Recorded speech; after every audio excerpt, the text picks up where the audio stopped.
This might be the end for the useless daughter-in-law. I came home early and heard my mother-in-law's strangely happy voice. Soon after, I heard my husband's disgusted laughter. I quietly went into the kitchen where they were. In the dark hallway, I watched them with held breath. Tonight's the night, Mom. Tomorrow's the big day for her. I wonder how Mr. Abushi will feel after this.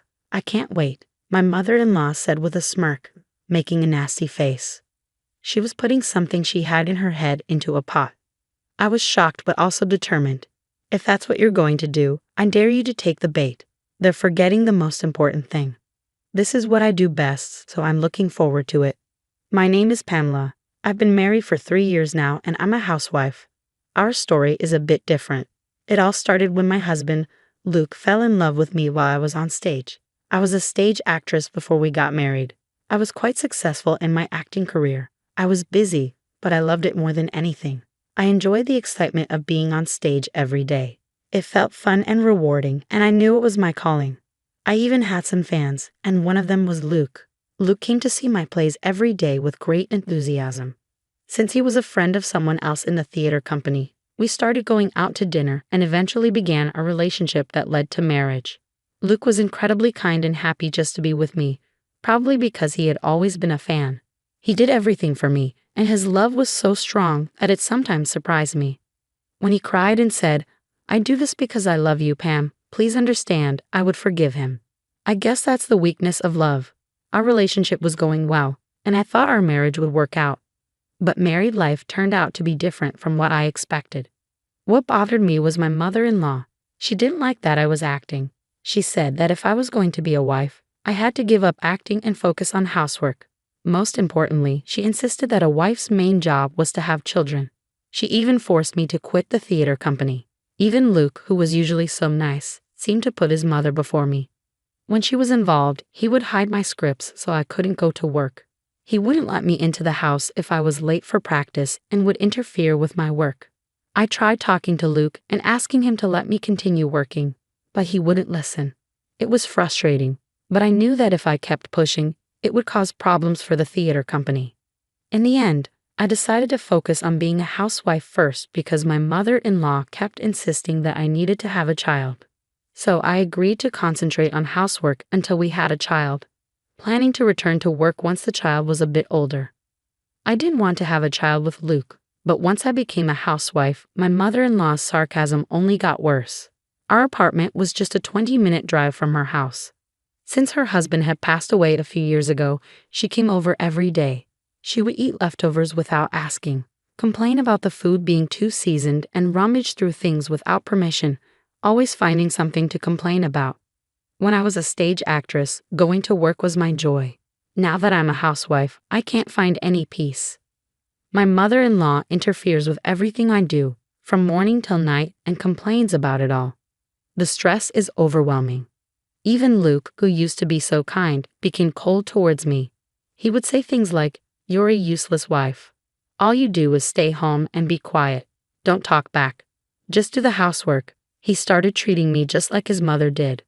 On top of that, once my mother-in-law found out I made good money before we were married, she began asking me for money regularly. She would say things like, "You have money but don't spend it. Money is only worth something when you spend it." When I refused to give her money, she would yell at me, and things would get out of hand. I had no choice but to give her money from my savings, which made me angry because she was wasting it. After a year of marriage, the amount of money I gave her had grown quite large. Around the same time, I discovered messages on Luke's phone showing that he was having an affair with a coworker. In one of the messages I found, Luke's lover said, "Pamela is dumb, so she'll never notice the affair." Luke was making fun of me. This made me seriously consider getting a divorce. Luckily, Luke and I didn't have any children, so if we were going to divorce, now would be the time. But I felt a bit lost because I was supposed to play a supporting role at the theater company. I hadn't told Luke or my mother-in-law about it. Even after getting married, I continued to see my theater friends and stay involved with the troupe. It was important for me to keep my spirits up. One of the troupe members, who had been listening to my complaints, asked if I wanted to take a small role in a show without telling anyone. I wanted to be on stage so badly that I couldn't resist. I didn't care if it was a minor role. I just wanted to perform again. I agreed right away. However, if I divorced now, it might interfere with my rehearsals. Since this was my first time back on stage in a long time, I wanted to make it a success. So I decided to wait until after the show to get divorced. The show was only a few days away. One day, as I was cooking dinner, my mother-in-law came up to me with a demanding look in her eyes. "Hey Pamela, what's this?" My mother-in-law demanded, holding up flyers and scripts. "Where did you get these?" she asked. "They're from your bag," she said, showing a flyer for a volunteer performance and a script for a play. "You can't just go through someone's things without asking," I protested. "Shut up. It doesn't matter now. You said you quit your job, so explain this," she snapped. "Yes, I lied about working part-time and went to practice," I admitted. "Maybe I shouldn't have tried to perform behind your back, but that doesn't mean it's okay to invade my privacy." As usual, my mother-in-law ranted, and I was so frustrated that I shouted, "So what? What's wrong with acting?" "Yes, I went to stage practice secretly. I lied about the part-time job." "So what? You admit it. You're just an amateur stage actor. It's pathetic that you cling to the stage like that," she said, making me furious. I was so angry that I felt dizzy and my vision seemed red. "I'm sorry I lied, but what's wrong with doing what I love?" I said, surprising her with my strong response. Despite her reaction, I continued with my work. Performing on stage has been my passion for my whole life. "Thanks to this job, I even met your son," I told my mother-in-law. "And yet, you've unfairly taken away my work and bully me every day. I can't take it anymore. Why can't I at least take a break and do what I love? I've been practicing for months for this play and I've done all the chores properly. You and Luke haven't noticed until now. So what's wrong with that? The show is the day after tomorrow, and no matter what you say, I'm going on stage." I said all this in one breath. My mother-in-law just stared at me, speechless. For me, the stage is my reason for living and helps relieve my stress. Do you know that stress is bad for your health? Maybe the reason I can't have children is because of the stress of living with you every day, I added. My mother-in-law looked frustrated but left without saying anything. I felt relieved after finally expressing everything I had been holding in. The next day, I went to practice and was in better shape than usual, probably because I had let go of so much stress. I came home early because it was the day before the show. When I walked in, I found Luke and my mother-in-law talking in the kitchen. Their conversation seemed so absurd that they didn't even notice me. Then I heard my mother-in-law say, "This will definitely be the end of Pamela's career as an actor." My heart sank when I heard those words. What the hell does that mean? I thought, listening to their conversation. I noticed they were working on something. I quietly observed from a distance and saw that my mother-in-law was grinding nuts in a blender and mixing them into the soup. I'm allergic to nuts, and even a small amount can cause itching in my mouth and throat, making it hard to speak. I told Luke about my allergy when we were dating. Could they be adding nuts to make sure I can't go on stage tomorrow? I quickly took out my voice recorder, which I had brought for practice, and started recording. This is finally going to happen tonight. This should teach her a lesson. She got so cocky talking back to me, I heard my mother-in-law say. Luke replied, "Yeah, if she had just listened to you, Mom, none of this would have happened." "Oh well, she's a hopeless wife. She doesn't learn until we teach her." I was in shock hearing Luke's words. I knew my mother-in-law hated me, but I couldn't believe that Luke felt the same way. I had always believed in him, no matter what. Feeling lost, I ended up at the rehearsal hall, where several troupe members were practicing. "Hey Pamela, what are you doing here? I thought you were going home earlier," one of them asked. "Hey, is something wrong? Are you okay? You can tell me," one of the troupe members said. I ended up telling them everything I had seen. They were shocked but listened carefully. "This is terrible. Hey Pam, what do you think about getting back at them?" one of them asked. I listened to their plan and decided to go along with it. I was determined to show Luke and my mother-in-law how serious I was. When I got home a little later, I made a point to announce, "I'm home," more loudly than usual. My mother-in-law immediately came over with a sweet tone and said, "Pamela, you're home. I'm sorry about yesterday. I didn't realize I was too harsh. I'm very sorry. Can you forgive me? I thought you might be tired from practice, so I made you a meal. Look, you need to eat well and prepare for tomorrow. Come on, eat up." She placed the soup I had seen earlier on the dining room table, which I knew was full of ground nuts. I sat down quietly and said, "Thank you for your thoughtfulness. The food looks delicious." Luke and my mother-in-law watched me with smiles I had never seen before. To be honest, they looked disgusting to me. I pretended to eat the soup and swallowed. Then I stopped moving, dropped my spoon, held my hands to my throat, and rolled out of my chair, acting like I was in agony. I never thought my acting skills would be useful in a situation like this. Luke rushed over with a glass of water, panicking as he saw my suffering. "Oh no, are you okay? Drink some water. Can you manage it?" he asked frantically. I heard Luke crying and my mother-in-law was panicking around me. "Oh my God, I didn't mean for this to happen. I just wanted you to miss the show tomorrow. I only put a little nuts in the soup, just a little," she said. Luke shouted, "Mom, not now. Call an ambulance." "No, no, no," my mother-in-law replied. "Think about what the neighbors will say if we get in trouble with the police. It was supposed to be a prank. What should we do?" I listened to them and then stopped pretending to be in pain. I stood up, fixing my messy hair as I looked at Luke and said, "Pamela, are you all right?" "Yes, I'm fine," I said. "It was just an act. You know I'm an actress." "What? What are you surprised about?" I added. "I'm an actress. I was just acting." My mother-in-law's face turned red. "Pamela, how dare you? Do you think you can make fun of people like this?" "It's you and your son who are making fun of me," I replied. "You put nuts in my food to keep me from performing tomorrow. Don't try to play dumb with me. I have proof." I pulled out a voice recorder from my bag, showing the recording screen. "And I have witnesses," I said. The members of the theater troupe appeared from behind the door. They had followed me home because they thought I might need witnesses. Luke and my mother-in-law stared at the troupe members, frozen in shock. "This is just for fun, you know. We are family," my mother-in-law said, trying to downplay the situation. "Forgive us, okay?" my mother-in-law said with a strange smile. "Family? Don't make me laugh," I replied. "I've studied acting as my job, and you think you can fool me with such poor acting? I know very well that you don't like me. Do you really think I'll forgive you now? Keep dreaming." As I spoke, I showed them the divorce papers. My mother-in-law and Luke panicked, clearly surprised that I was considering a divorce. I played the recording I had made earlier and said, "Would you rather go to the police or get a divorce?" Luke and I divorced without any arguments. I also demanded alimony due to his affair. When Luke struggled to pay, his lover left him. The way Luke treated me became a topic of gossip at his workplace, so he had no choice but to resign. My ex-mother-in-law tried to prevent me from returning to the stage. However, one of the troupe members saw her waiting for me at the back entrance and reported her to the police. Despite my warnings, she continued trying to sabotage my performances. Eventually, I had to get a restraining order against her.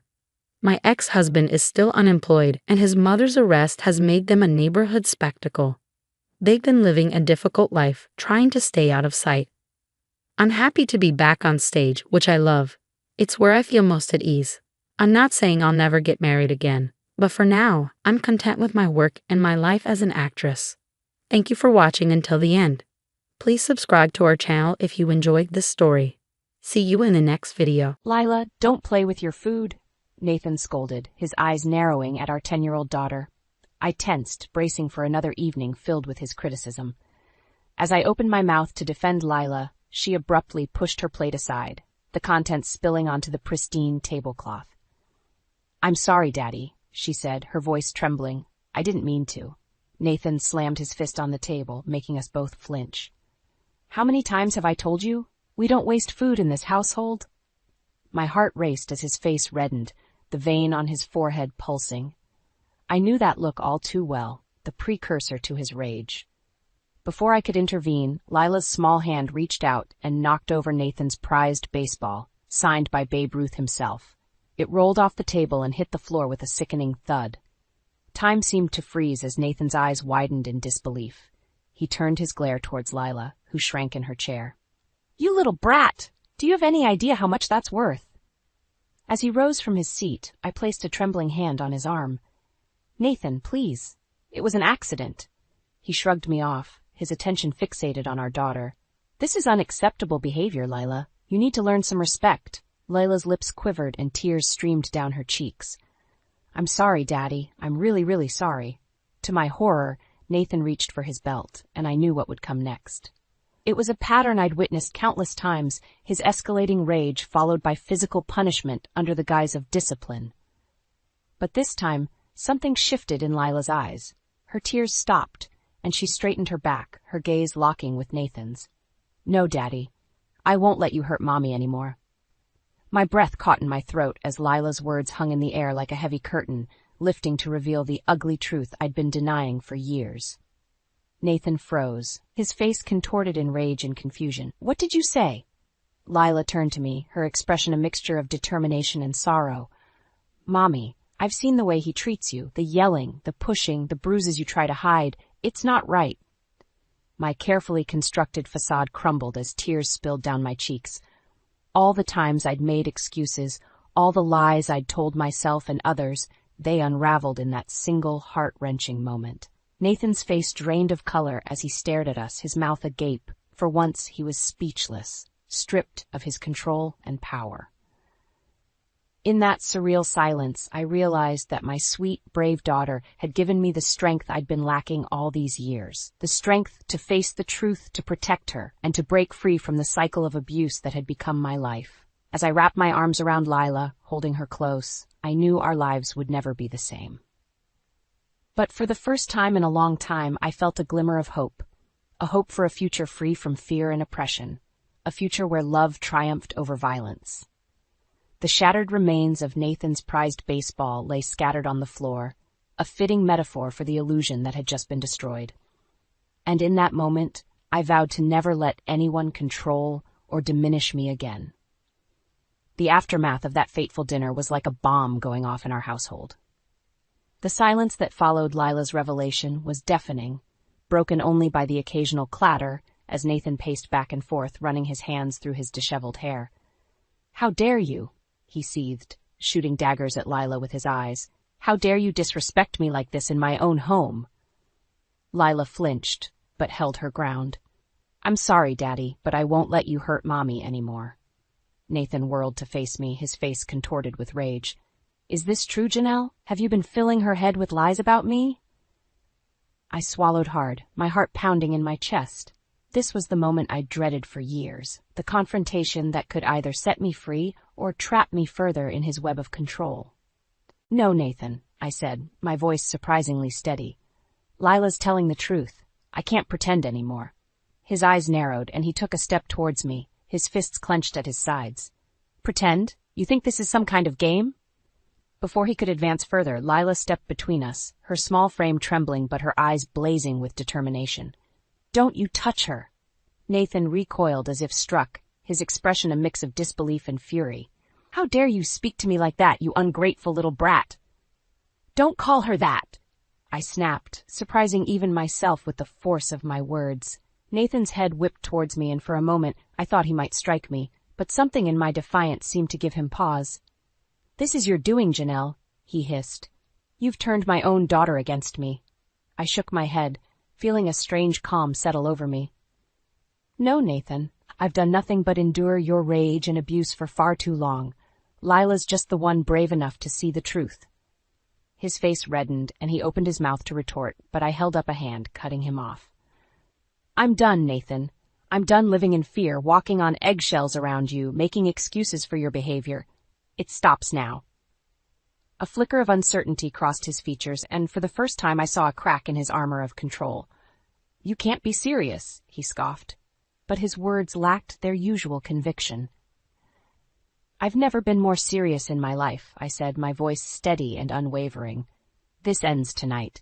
Nathan's gaze darted between Lila and me, and I could see the realization setting in. The years of manipulation and mind games were unraveling before his very eyes. "You'll regret this," he spat, his words laced with venom. "You won't have a penny to your name. I'll make sure of it." I squared my shoulders, emboldened by a newfound strength I hadn't felt in years. "I don't care about your money, Nathan. All I care about is getting away from you and your abuse." His eyes widened, and for a moment I thought he might strike out in desperation. But Lila's unwavering stance seemed to give him pause, and he simply shook his head in disbelief. "Fine," he growled. "Get out, then. See how far you get without me." With those words, he turned on his heel and stormed out of the room, leaving Lila and me standing amidst the wreckage of our former lives. As I pulled my daughter into a tight embrace, tears of relief and determination streamed down my face. The facade had crumbled, and there was no turning back now. It was time to break free, no matter what it took. In the days following my confrontation with Nathan, the atmosphere in our home was thick with tension. He would often storm out without a word, returning late at night reeking of alcohol. Lila and I tiptoed around him, never knowing when his dormant rage might erupt. It was during this tumultuous time that I reconnected with an old friend, Mariah. We had drifted apart after I married Nathan, his controlling nature slowly isolating me from my support system. But when I finally found the courage to open up to Mariah about the truth of my marriage, she was a pillar of strength. "Janelle, you have to get out of there," she urged, her voice laced with concern over the video call. "What he's doing is abuse, plain and simple." I nodded, blinking back tears. "I know, but it's not that simple. He's threatened to take everything from me if I leave, including Lila." Mariah's eyes hardened with resolve. "Over my dead body. We'll find a way, Janelle. You and Lila deserve so much better than this." Her unwavering support was like a lifeline, giving me the courage to take the first tentative steps towards freedom. With Mariah's help, I began documenting every instance of Nathan's abuse, keeping a meticulous record of his outbursts, threats, and the rare but horrifying physical altercations. I started squirreling away what little money I could, opening a secret bank account in preparation for my eventual escape. Meanwhile, Lila and I began subtly undermining Nathan's control in small ways. We would accidentally leave doors unlocked, misplace his belongings, and question his decisions in front of others. It was a dangerous game, but one that slowly chipped away at his perceived dominance. "What's wrong with you two?" he would rage, his face contorted in fury. "Are you trying to make me look like a fool?" "Of course not, dear," I would reply, feigning innocence. "We're just a bit forgetful sometimes." Lila would nod solemnly, her big eyes guileless. Nathan would fume, his jaw clenched, but he could never quite catch us in an outright act of defiance. As the weeks passed, the tension in our home became a palpable force, like a gathering storm on the horizon. Nathan grew increasingly volatile, his temper igniting at the slightest provocation. It was during one of these outbursts that the final catalyst for our escape plan occurred. "You ungrateful wretches!" Nathan bellowed, slamming his fist on the table hard enough to make the dishes rattle. "After everything I've done for you, this is how you repay me?" Lila flinched, but I held her gaze steady, refusing to cower. "What exactly have you done for us, Nathan?" I asked, my voice deceptively calm. "Aside from making our lives a living hell." His eyes widened in disbelief, and for a moment I thought he might strike me. But Lila's small hand slipped into mine, anchoring me, and I felt a surge of strength. "You think you can intimidate us with your tantrums?" I continued, my voice growing in confidence. "Those days are over. We're not afraid of you anymore." Nathan's face turned an alarming shade of red, and he opened his mouth to unleash another torrent of abuse. But this time, I didn't let him. "Save your breath," I said, rising from the table. "We're leaving, Nathan, tonight." His eyes narrowed, and a cruel sneer twisted his lips. "You'll never make it without me. I'll find you, and when I do." But I didn't let him finish. With Lila's hand in mine, I turned and walked away, leaving him sputtering in impotent rage behind us. As we packed our meager belongings, a sense of determination surged through me. The storm had gathered, and now it was time to weather it, no matter what stood in our way. In the days following our declaration to leave, Nathan's behavior became increasingly erratic and menacing. It was as if he sensed the impending loss of control, and it drove him into a frenzy of desperation. "You think you can just walk away from me?" he snarled one evening, cornering me in the kitchen while Lila was at school. "After everything I've given you?" I stood my ground, refusing to cower. "You've given us nothing but misery, Nathan. We deserve better." His eyes narrowed, and he took a step closer, invading my personal space. "Better? You ungrateful bitch. Without me, you'd be nothing." The stale scent of alcohol on his breath made my stomach churn, but I held firm, my heart pounding in my chest. "That's where you're wrong," I said, my voice steady despite the fear coursing through me. "Without you, we'll finally be free." A muscle twitched in his jaw, and for a moment I thought he might strike me. But then a cruel smile spread across his face, sending a chill down my spine. "Free?" he scoffed. "You'll never be free of me, Janelle. I own you, and I own that little brat of a daughter you've turned against me." My hands clenched into fists at my sides, and I had to bite back the urge to lash out. "You don't own us, Nathan," I ground out, my voice trembling with barely contained fury. "We're not your possessions." His smile twisted into a sneer, and he leaned in closer, his breath hot on my face. "We'll see about that." Before I could react, he grabbed my arm in a vice-like grip, his fingers digging into my flesh. I cried out in pain, instinctively trying to pull away, but he held fast. "Let go of me," I demanded, but my words only seemed to fuel his rage. "Or what?" he taunted, his eyes glinting with malice. "You'll run away like a scared little mouse? You're not going anywhere, Janelle, not until I say so." Panic clawed at my chest as I struggled against his iron grip, but it was no use. He was stronger, fueled by years of pent-up anger and a desperate need for control. Just when I thought I couldn't take any more, a small voice pierced the tension. "Daddy, stop! You're hurting her!" We both froze as Lila stepped into the kitchen, her eyes wide with fear and determination. Nathan's grip on my arm loosened slightly, but he didn't release me. "Stay out of this, Lila," he growled. "This is between your mother and me." But Lila didn't back down. "No, Daddy, it's not just about you anymore. We're leaving, and you can't stop us." Nathan's face contorted with rage, and he shoved me aside, turning his attention to our daughter. "You little brat!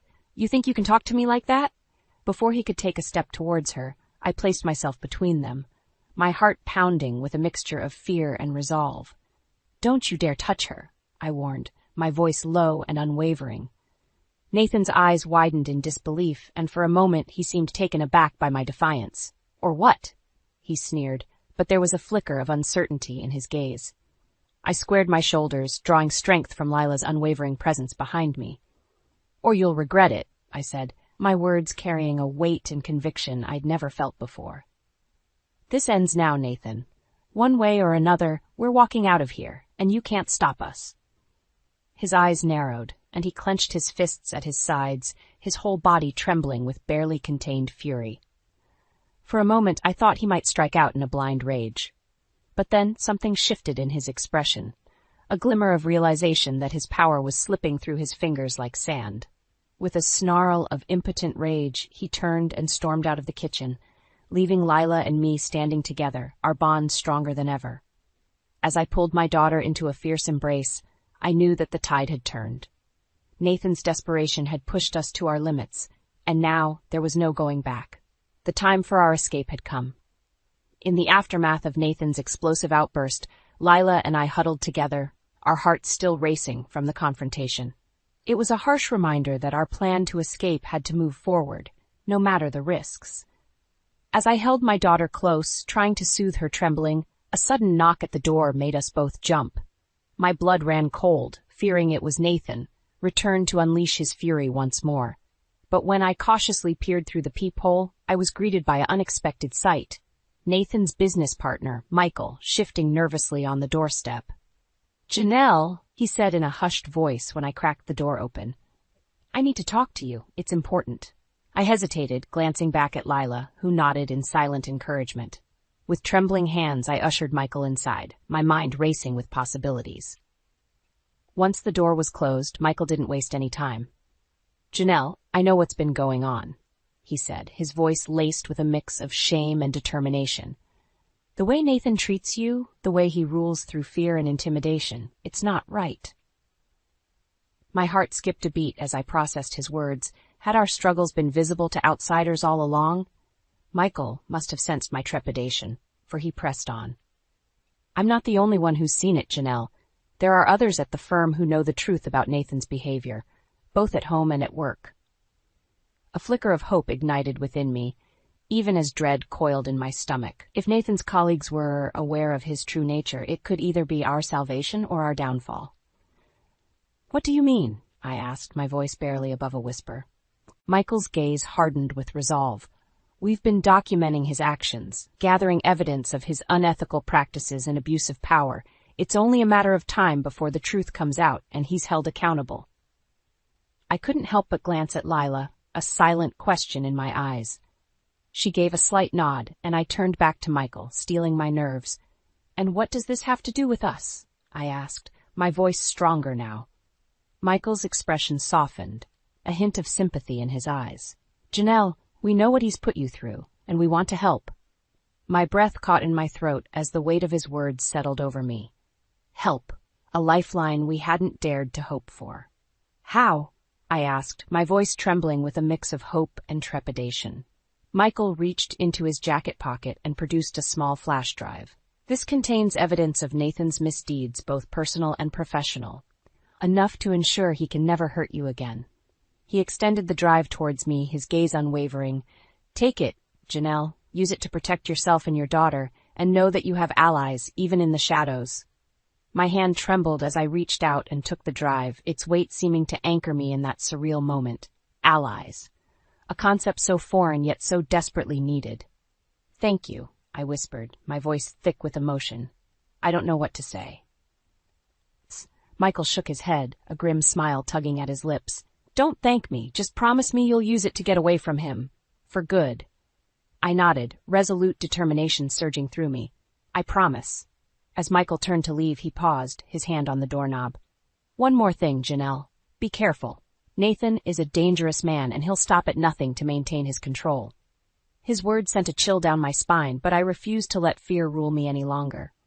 "We'll be ready," I said, my voice steeled with conviction. Michael gave a solemn nod and slipped out into the night, leaving Lila and me to ponder our newfound allies and the weight of the evidence we now possessed. As I clutched the flash drive in my hand, I knew our escape plan had taken on a new urgency. The storm clouds were gathering, and this time we wouldn't be facing them alone. The weight of Michael's evidence, combined with the knowledge that we had allies working behind the scenes, lent a newfound sense of urgency to our escape plan. Lila and I knew we had to move quickly, before Nathan caught wind of the growing storm swirling around him. In the days that followed, we worked tirelessly, gathering what meager belongings we could carry and stockpiling supplies for our journey. Mariah remained our unwavering support, providing us with a safe haven to flee to once the time was right. "Are you sure about this, Janelle?" she asked one night, her voice hushed over the video call. "Once you leave, there's no going back." I glanced at Lila, who was studiously packing her backpack with the essentials we'd need. Her eyes met mine, shining with a determination far beyond her years. "I'm sure," I said, turning back to Mariah with a resolute nod. "We can't live like this anymore. It's time to break free, no matter what it takes." Mariah's expression softened, a mixture of pride and concern etching her features. "All right, just say the word, and I'll be there to pick you up." With our plans in motion, the tension in our household became almost palpable. Nathan seemed to sense the shift in the air, his eyes narrowing with suspicion whenever he caught Lila and me whispering together. "What are you two up to?" he would demand, his voice laced with barely contained fury. We would exchange a pointed look, then turn back to him with feigned innocence. "Nothing, dear, just talking about school." His jaw would clench and his nostrils would flare, but he could never quite catch us in the act of our preparations. Finally, the night of our escape arrived.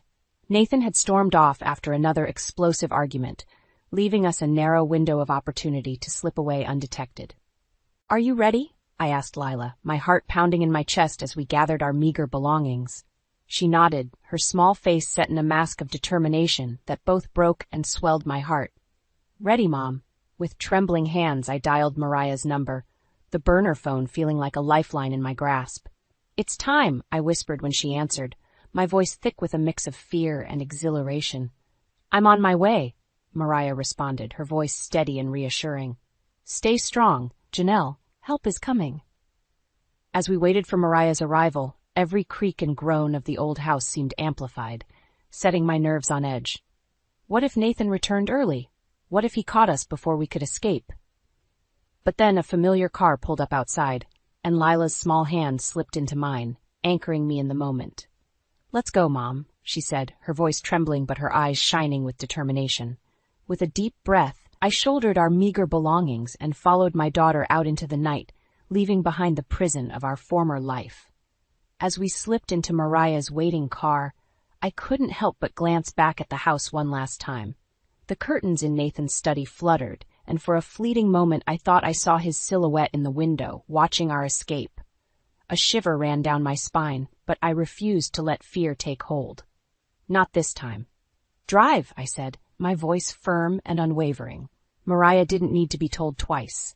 With a sharp nod, she peeled away from the curb, whisking us into the night and towards an uncertain future, but one that was ours to shape, free from Nathan's oppressive shadow.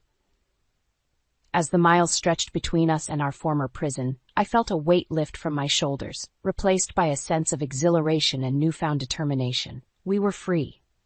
And nothing, not even Nathan's wrath, would ever shackle us again. In the weeks following our daring escape, Lila and I found ourselves constantly looking over our shoulders, half expecting Nathan to appear and drag us back into his web of control and abuse. But as the days turned into weeks, and we settled into our new life with Mariah's support, the constant fear gradually gave way to a sense of cautious hope. It was during this transition that the first cracks in Nathan's carefully constructed facade began to show. Whispers of his unethical business practices and abusive behavior started to circulate, fueled by the anonymous leaks of evidence from his former colleagues. At first, the rumors were little more than idle gossip, easily dismissed by Nathan's legal team and PR machine. But as more and more damning evidence came to light, the scrutiny intensified, quickly spiraling into a full-blown media firestorm. "Have you seen the news?" Mariah asked one morning, her voice laced with a mixture of triumph and concern as she handed me a newspaper. My heart skipped a beat as I took in the headlines, emblazoned across the front page: "Local businessmen accused of abuse and corporate misconduct." Accompanying the article was a grainy photo of Nathan, his face twisted in a snarl as he pushed past a crowd of reporters. The caption read, "Moore denies allegations, vows legal retaliation." I felt a surge of conflicting emotions, relief that the truth was finally coming to light, tempered by the lingering fear that Nathan's wrath would inevitably find us. "He's not going to let this go, is he?" I murmured, my fingers tracing the lines of his enraged expression. Mariah shook her head grimly. "Probably not, but we're ready for him, Janelle. He can't hurt you anymore." Her words were a sobering reminder of the allies we had in our corner, the ones who had risked everything to expose Nathan's misdeeds and provide us with the evidence we needed to protect ourselves. As the days wore on, the media frenzy around Nathan's scandals only intensified. Reporters camped outside his office and home, shouting questions and snapping photos, as he tried in vain to maintain his crumbling facade of control. "No comment," he would snarl, pushing his way through the throngs of journalists, his face contorted with fury. But the leaks kept coming, each new revelation more damning than the last. Evidence of financial misdeeds, sexual misconduct allegations, and even whispers of criminal activity. It was as if a floodgate had been opened, and Nathan's carefully curated image was being washed away by the torrent of truth. Through it all, Lila and I watched from the safety of our new home, a strange sense of karmic justice washing over us as we witnessed Nathan's downfall unfold. "He deserves it, doesn't he, Mom?" Lila asked one evening, her eyes glued to the news coverage of yet another damaging expose. I hesitated, torn between the desire for retribution and the lingering fear that Nathan's reach might still extend beyond our grasp. "I don't know, honey," I said finally, pulling her close. "But what I do know is that he can't hurt us anymore. We're safe, and that's all that matters." Lila nodded, her brow furrowed as she considered my words. Then a small smile tugged at the corners of her mouth. "I'm glad he's getting what he deserves," she said, her voice laced with a conviction far beyond her years. "After everything he did to us, it's only fair." As I looked into her eyes, shining with a newfound strength and resilience, I couldn't help but feel a swell of pride. My daughter, once so small and vulnerable in the face of Nathan's rage, had emerged as a fierce warrior, her spirit unbroken by the trials we'd endured. And in that moment, I knew that no matter what the future held, we would face it together, stronger, wiser, and forever free from the shackles of Nathan's oppression. His empire might crumble, his reputation lie in tatters, but we had something far more precious: our freedom, our dignity, and a bond that not even his most vicious attacks could sever. As the news continued to document Nathan's rapid descent into disgrace, a part of me couldn't help but revel in the sweet taste of revenge, not for myself, but for the countless others who had suffered under his tyranny. The monster had been exposed, and now he would reap the consequences of his actions, one devastating blow at a time. As the dust settled on Nathan's spectacular fall from grace, Lila and I found ourselves standing at a crossroads, faced with the daunting task of rebuilding our lives from the ashes of our former existence. "Where do we go from here, Mom?" Lila asked one evening as we sat together, the flickering glow of the TV illuminating her pensive expression. I exhaled slowly, pondering her question. For so long our world had revolved around survival, dodging Nathan's fury, plotting our escape, clinging to the hope of freedom. But now that we had achieved that elusive goal, the path forward seemed simultaneously daunting and exhilarating. "Anywhere we want, honey," I said finally, reaching out to tuck a stray strand of hair behind her ear. "The world is ours now." A small smile tugged at the corners of Lila's mouth, and I saw a glimmer of the carefree child she had once been before the weight of Nathan's oppression had stolen her innocence. "I like the sound of that," she murmured, her eyes sparkling with newfound hope. In the weeks that followed, Lila and I made the difficult decision to leave our temporary sanctuary with Mariah and strike out on our own. As much as we were grateful for her unwavering support, we both felt the need to forge our own path, free from the lingering shadows of our past. With the help of the evidence provided by Nathan's former colleagues, I was able to secure a modest settlement from his rapidly crumbling empire. Not nearly enough to compensate for the years of torment, but a start nonetheless. And so, armed with our meager belongings and a newfound sense of determination, Lila and I set off for a fresh start in a new town, leaving the specter of Nathan's abuse firmly in our rearview mirror. As we settled into our cozy apartment, unpacking the few possessions we had managed to salvage, I couldn't help but marvel at the journey that had brought us to this point. The strength it had taken to break free, the courage to face the unknown, and the resilience to forge ahead in the face of overwhelming adversity. "Are you happy, Mom?" Lila asked one evening as we sat together on our second-hand couch, the scent of takeout pizza wafting through the air. I looked around our modest surroundings, taking in the mismatched furniture and the peeling paint on the walls. To an outsider, it might have seemed like a life of hardship and struggle. But in that moment, all I felt was a profound sense of contentment and gratitude. "Happier than I've been in a very long time," I replied, pulling her into a warm embrace. Lila snuggled against me, a contented sigh escaping her lips. "Me too, Mom. Me too." In the months that followed, Nathan's name faded from the headlines, his misdeeds and scandals replaced by the next sensational story du jour. But for us, his legacy lived on in the scars we bore, both physical and emotional, and the hard-won lessons we had etched into our souls. I would be lying if I said his shadow didn't linger, casting occasional doubts and fears across our newfound peace. But each time those whispers of the past threatened to overwhelm us, we would draw strength from the bond we had forged in the fires of our struggle. We were survivors, warriors, and above all, a family united by an unbreakable love that had carried us through the darkest of storms. And as I watched Lila blossom into a confident, compassionate young woman, her laughter ringing through our little apartment, I knew that our story was one of triumph over adversity, a testament to the indomitable spirit that had guided us to freedom. Nathan's reign of terror was over, his power and influence reduced to ashes. But from those ashes we had risen like a phoenix, our wings spread wide as we soared towards a future of our own making. And in that moment, I knew that no matter what challenges lay ahead, we would face them together, unbroken, unstoppable, and forever free. The clinking of silverware against fine china echoed through the dining room, punctuated by the occasional polite cough or forced chuckle. My smile felt tight as I surveyed the scene before me. My family gathered for our weekly dinner, a ritual that once filled me with warmth but now felt like a charade. "So, Derek," I began, my voice cutting through the tension like a knife, "how are things at the office?" Derek, my son-in-law, paused mid-bite, his fork hovering in the air. With a carefully crafted smile, he replied, "Couldn't be better, Lorraine. The team's been knocking it out of the park." My gaze shifted to my daughter Elise, who beamed with pride. Seeing her devotion to this man made my stomach churn. If only she knew the truth. As the conversation drifted to more mundane topics, I excused myself, feigning a need to freshen up. In truth, I needed a moment to collect my thoughts. The hall bathroom provided a brief respite, but the raised voices from the dining room soon shattered the illusion of peace.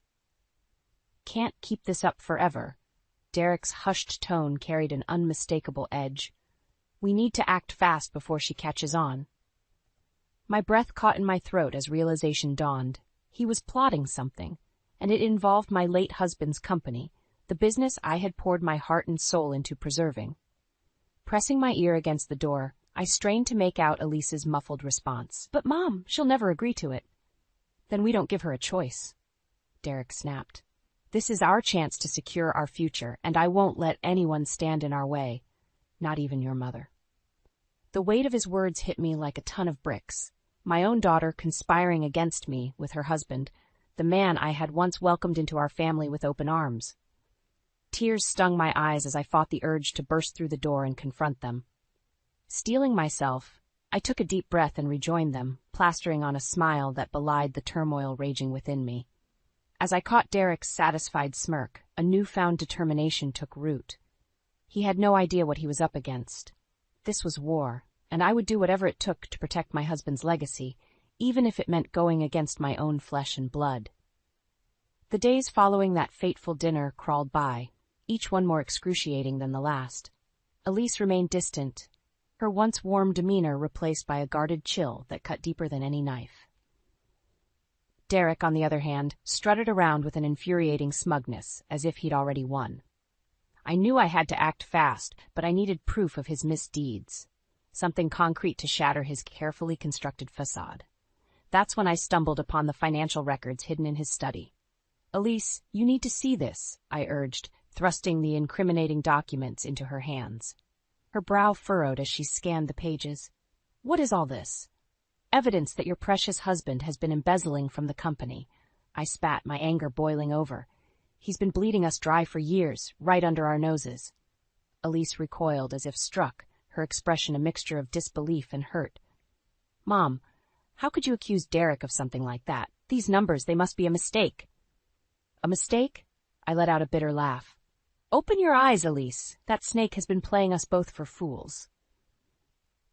Derek chose that moment to saunter in, his eyes narrowing as he took in the scene before him. "What's going on here?" "Your wife seems to have uncovered your little secret," I snarled, thrusting the documents at him. "Care to explain yourself?" For a fleeting moment, his mask slipped, revealing the ruthless predator lurking beneath, but just as quickly it was replaced by a look of feigned innocence. "Lorraine, you're not making any sense," he said, his voice dripping with false concern. "These are just routine financial reports. I've done nothing wrong." "Don't lie to me," I roared, all pretense of civility abandoned. "I know you've been bleeding the company dry, and I won't let you get away with it."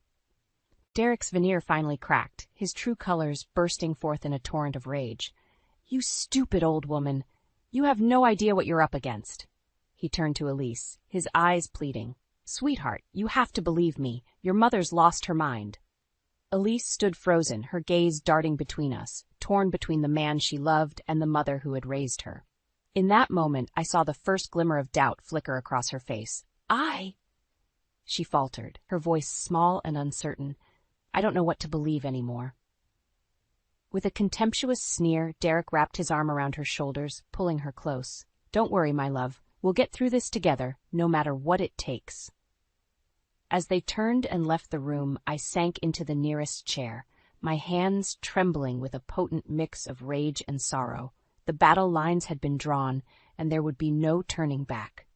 Derek had made his move, but he had no idea the lengths I was willing to go to protect what was mine. This was far from over. In the days that followed, the once warm atmosphere in my home had turned icy, with tension seeping through every nook and cranny. Elise avoided me like the plague, her loyalty to that snake Derek unwavering, despite the evidence of his deceit. I knew I couldn't take him on alone, not with the resources at his disposal. That's when fate intervened in the form of Jenna Williams, a young hotshot lawyer with a chip on her shoulder and a vendetta against Derek. "Mrs. Robertson, we need to talk," she announced, barging into my living room one afternoon without preamble. I eyed her warily, taking in her no-nonsense demeanor. "And you are?" "Jenna Williams, attorney at law." She thrust out a manicured hand, her grip firm and unyielding. "I represent a client who was defrauded by your son-in-law in a business deal gone wrong." My interest piqued, I motioned for her to take a seat. "I'm listening." For the next hour, Jenna laid out a damning case against Derek, detailing his web of lies, manipulation, and illegal activities.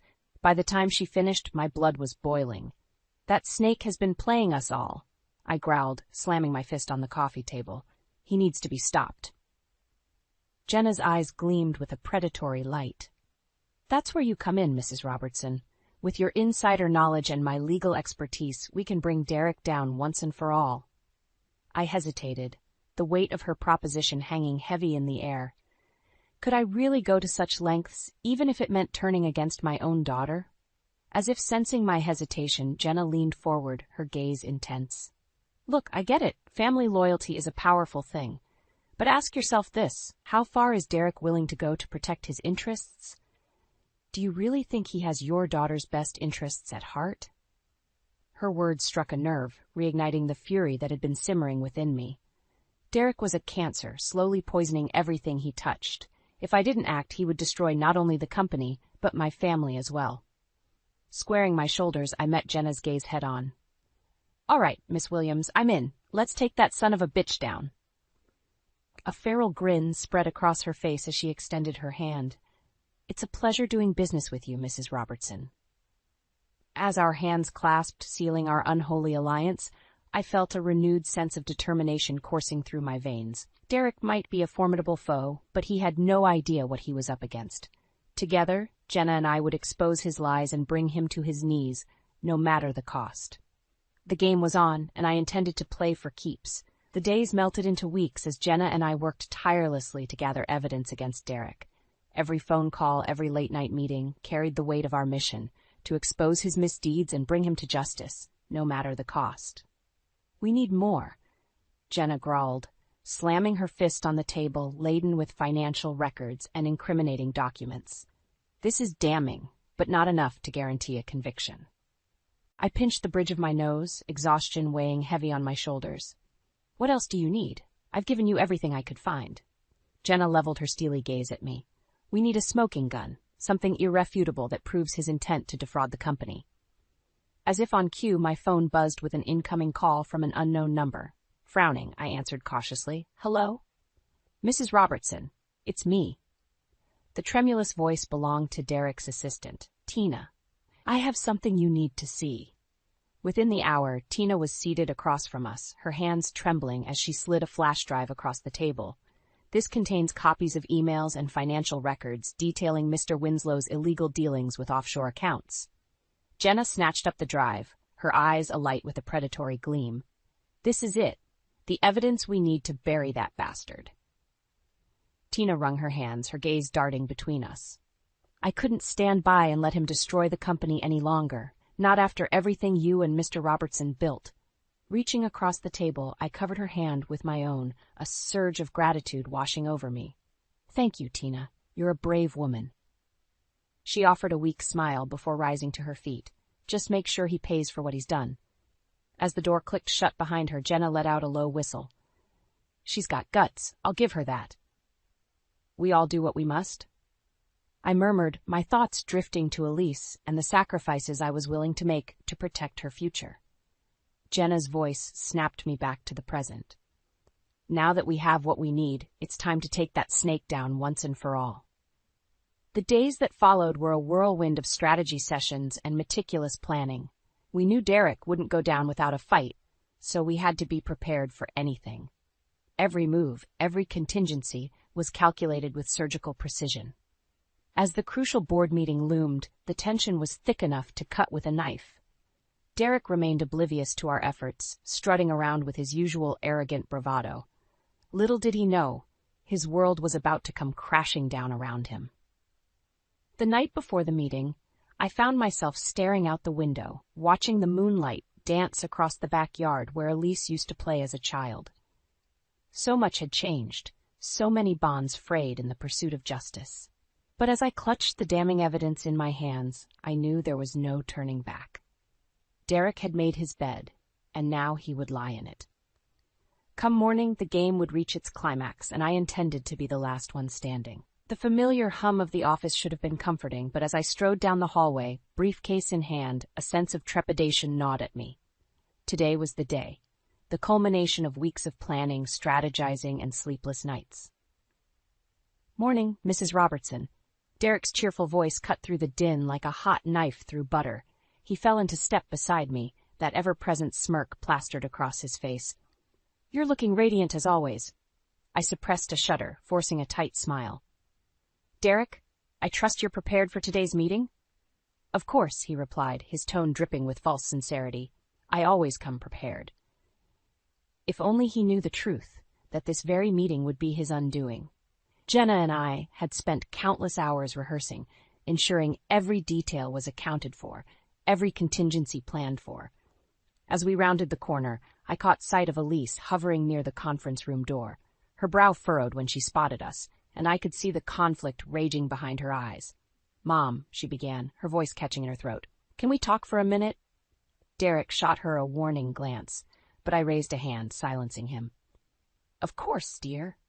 Ushering her into a nearby office, I studied her drawn features, my heart aching at the turmoil etched into her face. I don't know what to believe anymore, she whispered, her eyes glistening with unshed tears.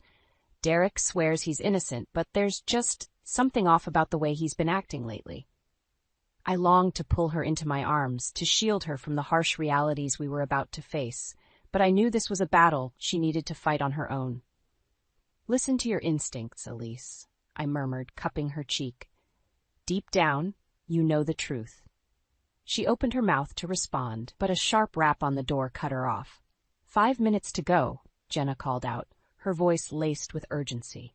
With a trembling sigh, Elise stepped back, her expression hardening into a mask of determination. We should get in there. As we filed into the conference room, the tension was palpable. Derek held court at the head of the table, flanked by his loyal cronies. But as my gaze swept across the assembled faces, I took heart in the handful of allies Jenna and I had managed to turn. Men and women who had seen through Derek's lies and were ready to take a stand. Shall we begin? Derek's voice boomed, snapping me back to reality. This was it, the moment of truth. With a subtle nod to Jenna, I steeled myself for the battle ahead. No more games, no more deception. It was time for Derek Winslow to face the consequences of his actions. Come hell or high water, I would see him burn. The conference room descended into a tense silence as Derek launched into his opening remarks, his smooth baritone masking the venom that lurked beneath. I fought the urge to roll my eyes at his blatant attempts to cast himself as the wronged party, the victim of some grand conspiracy.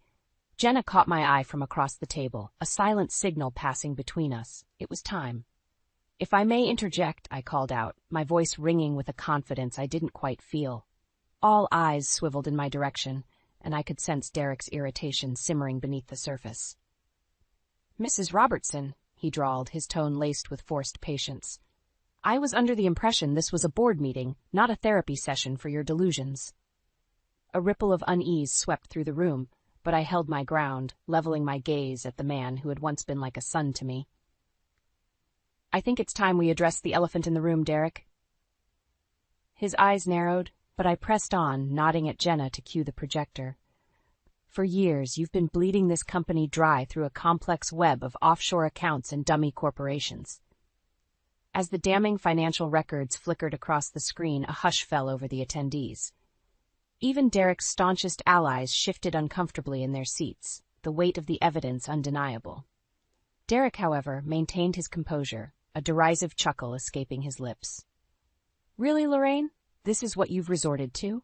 Slandering me with doctored documents and baseless accusations? I wouldn't be so sure about that. All heads swiveled as Tina, Derek's former assistant, stepped into the room, clutching a thick manila envelope. Derek's smug facade faltered, his eyes widening in a rare display of unguarded emotion. Tina, what is the meaning of this? The meaning, she said, her voice trembling but resolute, is that I can no longer be complicit in your crimes, Mr. Winslow. With a deft flick of her wrist, she upended the envelope, scattering its contents across the table. A damning trail of emails, bank statements, and ledgers, all bearing the irrefutable proof of Derek's illegalities. A deafening silence blanketed the room as the reality of the situation sank in. Derek's allies exchanged uneasy glances, their allegiances fracturing before our very eyes. Derek, for his part, had abandoned all pretense of civility. His handsome features contorted into a mask of rage as he rounded on me, spittle flying from his lips. "You conniving old witch! How dare you turn my own people against me?" Before anyone could react, Jenna was on her feet, her steely gaze boring into Derek's. "That's enough, Winslow. The jig is up. We have more than enough evidence to bury you in criminal charges, embezzlement, fraud, money laundering, you name it." Derek's chest heaved with each ragged breath, his eyes darting around the room like a cornered animal. For a fleeting moment our gazes locked, and I saw the ugly truth laid bare. He was a soulless monster, consumed by greed and ambition. Then, as quickly as it had come, the moment passed. His shoulders slumped in defeat, and he sank back into his chair, the fight draining from his body. "Well played, Lorraine," he muttered, a twisted smile curling his lips. "Well played indeed." As security swept in to escort him away, I caught Elise's eye from across the room. Tears streamed down her cheeks, her expression a heartbreaking mix of anguish and relief. In that moment, I knew the hard road to healing lay ahead. But as Derek's scathing glare bore into me one last time, I felt an odd sense of peace wash over me. The battle had been won, even if the war had exacted a heavy toll. Come what may, I would face it head-on, my daughter by my side. Derek Winslow was gone, but the fight for my family's future had only just begun. The days following Derek's dramatic ousting were a whirlwind of activity. Lawyers, accountants, and investigators swarmed the office, meticulously untangling the intricate web of deceit he had woven. Meetings stretched late into the night as we grappled with the full extent of his misdeeds, the company teetering on the brink of financial ruin. Through it all, Elise remained a stoic presence by my side, her unwavering support a beacon of strength in the eye of the storm. Yet I could see the toll it was taking on her, the sleepless nights, the occasional vacant stare when she thought no one was looking. "She's holding up better than I expected," Jenna murmured one evening as we pored over the latest stack of financial reports. I followed her gaze to where Elise sat hunched over her laptop, her brow furrowed in concentration. "For now, perhaps. But this is just the calm before the storm." As if on cue, the office door burst open, and Derek's lawyer, a slimy character named Roth, blustered in, his face flushed with indignation. "This is an outrage," he bellowed, slamming his briefcase onto the nearest desk. "My client has been subjected to unlawful persecution and character assassination." Jenna arched a perfectly sculpted brow, her expression one of bored indifference. "Your client is facing multiple felony charges, Roth. I'd say he's getting off easy." Roth opened his mouth to retort, but I cut him off with a sharp wave of my hand. "Enough. We're not here to entertain your theatrics. State your business or show yourself out." His beady eyes narrowed, but he seemed to think better of further antagonizing us. "Very well. My client is prepared to offer a plea deal in exchange for leniency." A derisive snort escaped Jenna's lips. "And why, pray tell, would we entertain such a ludicrous proposition?" "Because," Roth sneered, "my client has information that could prove detrimental to certain parties involved in his downfall." The implication hung heavy in the air, and I felt a chill run down my spine. Of course, the snake would try to slither his way out of the noose, even if it meant dragging others down with him. Elise had gone rigid at her workstation, her knuckles white as she gripped the edge of the desk. "He's bluffing," she murmured, her voice laced with a desperation that belied her words. Roth's gaze shifted to her, his lips curling into a predatory smile. "Am I, though? Your dear husband has a knack for uncovering secrets, even those buried deepest in the family closet." A tense silence stretched between us, punctuated only by the faint ticking of the wall clock. Finally, Jenna broke the stillness, her voice a low, dangerous growl. "Get out." Roth's eyes widened in mock surprise. "You're not even going to hear me out? Who knows what skeletons Mr. Winslow might have unearthed in his quest for—" "I said, get out."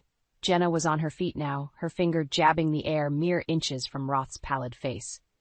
before I have you forcibly removed from the premises."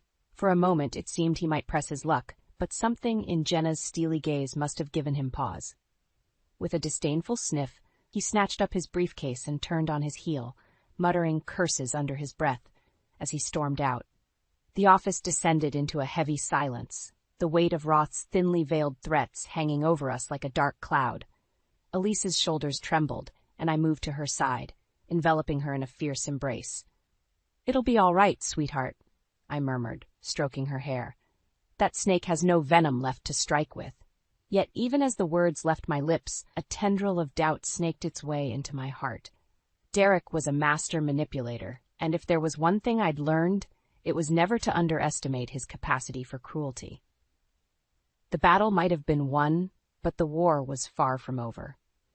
The months that followed Derek's downfall were a whirlwind of legal battles and painstaking reconstruction.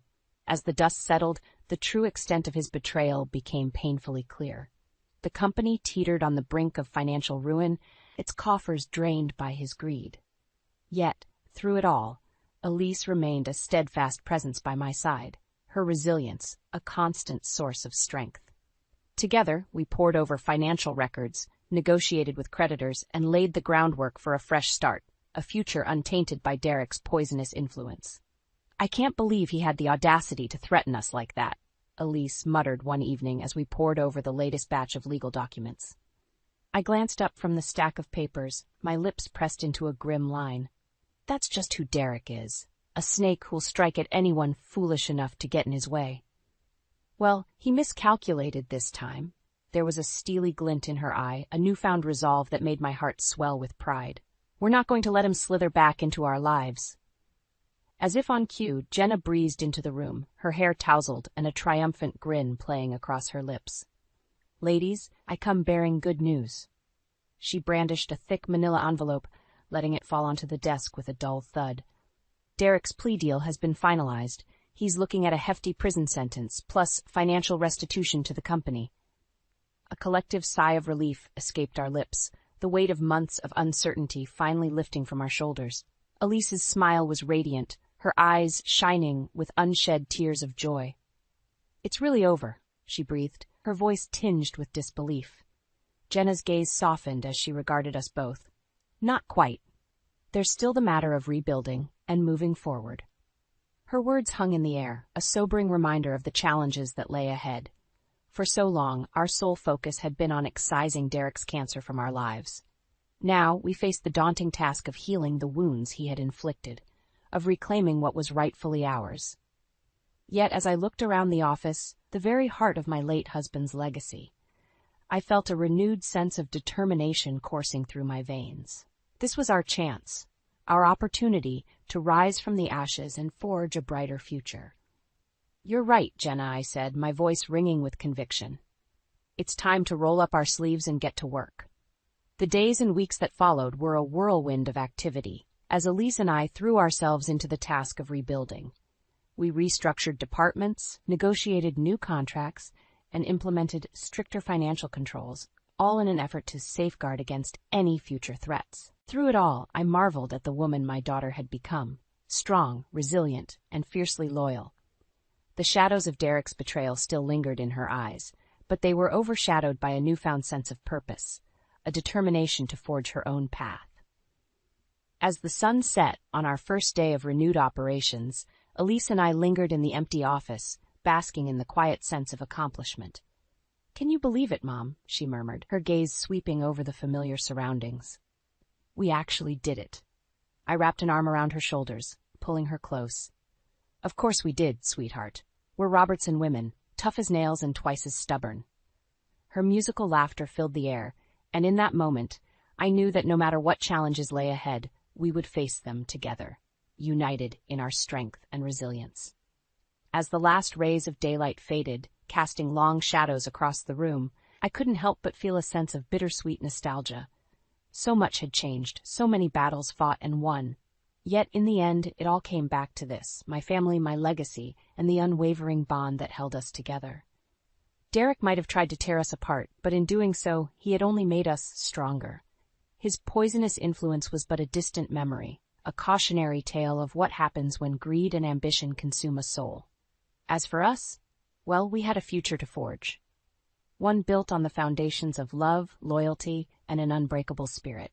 And this time, nothing and no one would stand in our way. "You little home-wrecking bitch!" The venomous text from an unknown number glared at me from Clayton's phone screen. I felt like I had been punched in the gut as I read through the rest of the messages, each one more vile than the last. "You think you can just waltz in and replace my mom? You're nothing but a gold-digging whore." My hands began to tremble as the full weight of the words hit me. This had to be from Brielle, Clayton's daughter from his previous marriage, the one he spoke about so fondly, yet I had never met. "I'm going to make your life a living nightmare, you deceitful snake." Tears stung my eyes as I dropped the phone onto the coffee table, flooded with a toxic mixture of shock, hurt, and anger. How could a teenage girl I had never even met despise me with such vitriol? The front door opened and slammed shut as Clayton rushed in from work, briefcase in hand. "Leona, you home, babe?" I remained frozen on the couch, unable to find my voice to respond. Clayton rounded the corner into the living room, his expression shifting from bright smiles to knitted concern when he saw my distressed state. "Hey, what's wrong?" He immediately closed the distance between us, taking a seat by my side. I could only mutely point at his phone lying on the table. Clayton's brow furrowed in confusion as he scooped it up to inspect the screen. I watched as the color drained from his face while he read through the messages. "Oh, God," he muttered under his breath, dragging a hand down his face. "Brielle? Is that seriously from your daughter?" I demanded, the words finally finding their way out amidst my anger. "What the hell, Clayton? What did I ever do to her to deserve being called such horrible things?" Clayton opened his mouth to respond, but I cut him off, feeling an onslaught of pent-up emotions from the past few months bubbling over. "I've been nothing but nice about her, despite how weird it is that my own stepchild has been kept a total secret from me. I defended you when my friends wondered why I hadn't met her yet, trusted that you had your reasons. But this is unacceptable. Leona, please, just let me explain," Clayton pleaded, his eyes carrying a pained desperation. "Explain what? That your daughter seems to hate my guts for no good reason? That she's apparently been talking about me like this behind my back from the very beginning?" I could feel angry tears streaking down my cheeks as I met his remorseful gaze. If this is the way she really feels, then maybe we're making a huge mistake here. The implication hung heavy in the air between us. Clayton and I had only been married for 3 months, but Brielle's unexpected hostility called everything into question. As I searched my husband's face, I saw the torn anguish of a man caught between the wife he loved and the daughter who was supposed to be his pride and joy. Was this to be my new normal? A teenager's misguided hatred threatening to destroy my marriage before it even really began? A upwelling of dread knotted my stomach as I realized that this was like just the first salvo in what was shaping up to be a very long and painful battle. 2 weeks after the shocking text message revelation, the moment I had been dreading finally arrived. Brielle was coming to live with us. Clayton's ex-wife had gotten a job transfer out of state, forcing the teenage terror to shack up in our peaceful suburban home. I tried to remain optimistic as Clayton and I stood in the driveway, awaiting her arrival. Maybe those hateful texts had just been an angsty outburst, and she wouldn't be as bad in person. Clayton kept assuring me that she was basically a good kid, if a bit rough around the edges at times. A beat-up pickup truck pulled up to the curb, music blaring from the open windows. The driver's side door flung open and out stepped Brielle, somehow managing to make even casual attire look like a deliberate act of defiance. Dark eye makeup rimmed her scowling gaze as she looked from Clayton to me with undisguised disdain.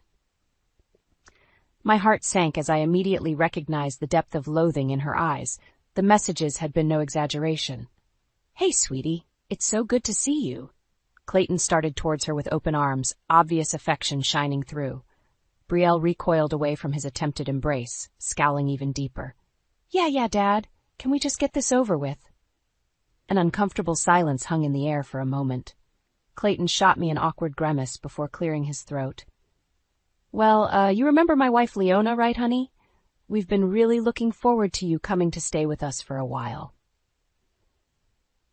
Brielle fixed me with a cold look of disgust that sent a shiver down my spine. Unfortunately, yes, she's kind of hard to forget or ignore, since she swooped in to take advantage of you so fast after Mom left. My jaw dropped at the brazen accusation dripping with venom. "Excuse me? That is extremely uncalled for, young lady. I think you owe me an apology right this instant." "Ha! And she's self-righteous too. How charming," Brielle sneered with a mocking laugh, cutting off my outraged retort. "Trust me, Dad, this is going to be a real treat living with the wicked stepmonster from hell." I felt Clayton tense beside me, finally shifting into disciplinary mode. "Brielle Elizabeth Coleman, you watch your mouth. That's no way to speak to Leona after everything she's done to welcome you here." Brielle rolled her eyes so hard it should have strained them. Whatever, I didn't ask for any of this welcome charade. I totally saw through this sham from day one. With a defiant toss of her hair, she stormed past us towards the house, shoving Clayton's reaching arm aside as he tried to stop her. The sound of her truck's driver's side door slamming shut made me flinch. My husband turned to me with a pained, apologetic look. "Leona, I'm so sorry. I don't know what's gotten into her lately." "Spare me," I spat out, feeling the bulwark of my self-control cracking under the verbal onslaught. "Your daughter is a vile, disrespectful little monster who seems determined to make both our lives miserable. And if you can't see that or don't plan to do anything about it, then we have an even bigger problem here."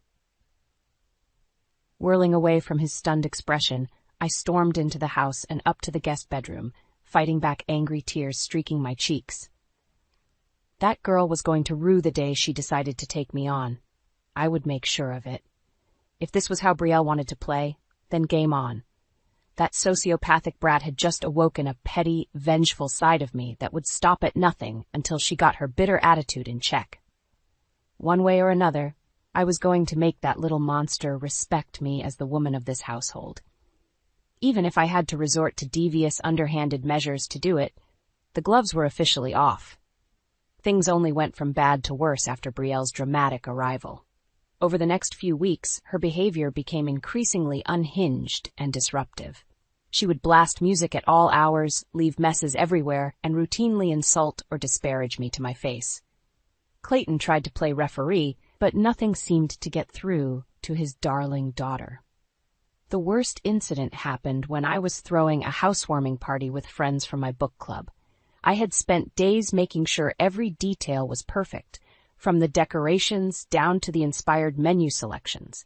This was my opportunity to make a good impression on the neighborhood wives who had initially been skeptical about my hasty marriage. Of course, Brielle saw fit to go out of her way to try sabotaging my big evening.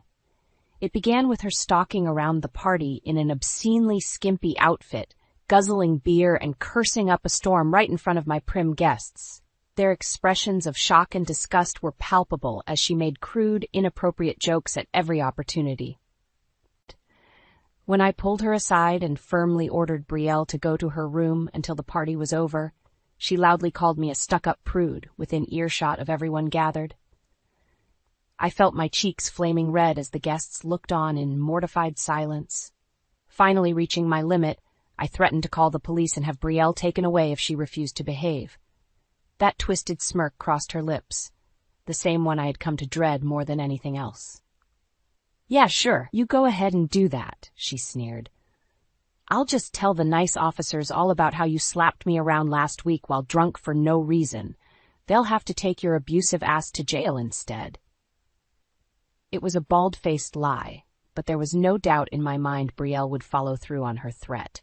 She had created the perfect scenario to make me look like a villain in front of everyone.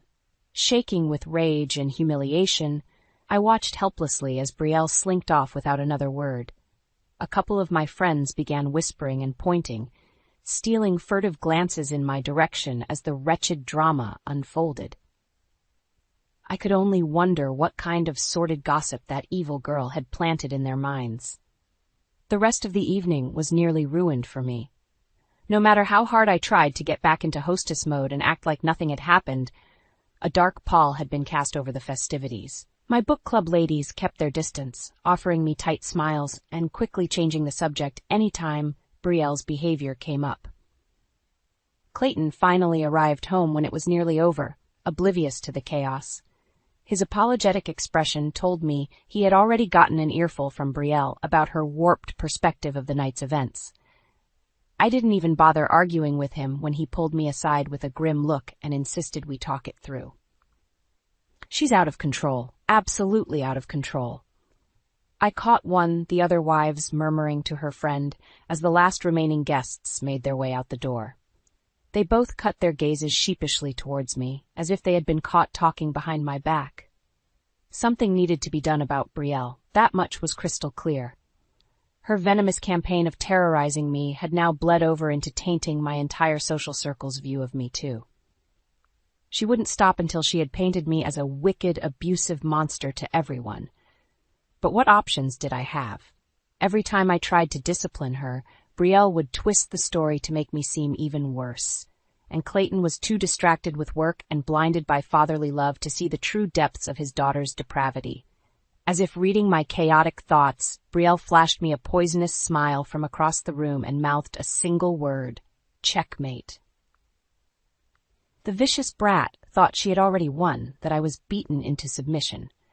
But something inside me hardened with firm resolution in that moment. If Brielle wanted an all-out war, then I would happily oblige. This was swiftly evolving into a case of kill or be killed within my own household. And I didn't intend to go down without an epic fight to defend what was rightfully mine. No matter how despicable I would have to become or what weapons of deception I was forced to unleash, I would not allow that malignant brat to take everything away from me. If scorched earth revenge was the only solution, then so be it. Brielle had severely underestimated just how far I was willing to go to obliterate her, and by the time I was through, she would regret ever crossing me and my castle. With each passing week, Brielle's vendetta against me only intensified. She seemed utterly determined to make my life as miserable as humanly possible through her unrelenting onslaught of psychological torment. It started with the little things, leaving disgusting messes for me to clean up, forgetting to relay important messages, practically shouting insults at me whenever Clayton wasn't around to witness it. Just enough to keep me constantly on edge, but not quite enough to provoke serious disciplinary action. Then she started getting bolder, like the time she maliciously let the air out of my car tires late at night before an important meeting I was supposed to drive to. Or the week she got a hold of my personal cell phone and sent crude, embarrassing texts to everyone in my contacts list, including my own parents. Clayton was almost never home to see the worst of it thanks to his increasingly demanding travel schedule for work. That brat is lucky he missed the meltdown when I discovered she had sold off my prized jewelry collection behind my back, claiming they were gaudy old relics she had just thrown out. Oh, how I wanted to strangle Brielle with my bare hands that day. Only the terrifying thought of making things even worse by losing total control stopped me. My wise old mother had called after one of Brielle's more vindictive stunts, sensing the desperation in my voice. "You have to be the bigger person here, no matter how cruel she acts," she had cautioned. "Stooping to her level will only make you lose this war in the end." But every fiber of my being yearned to lash out, to unshackle the torrent of primal rage burning in my chest. That sociopathic little C-word deserved to suffer as much anguish as she had put me through.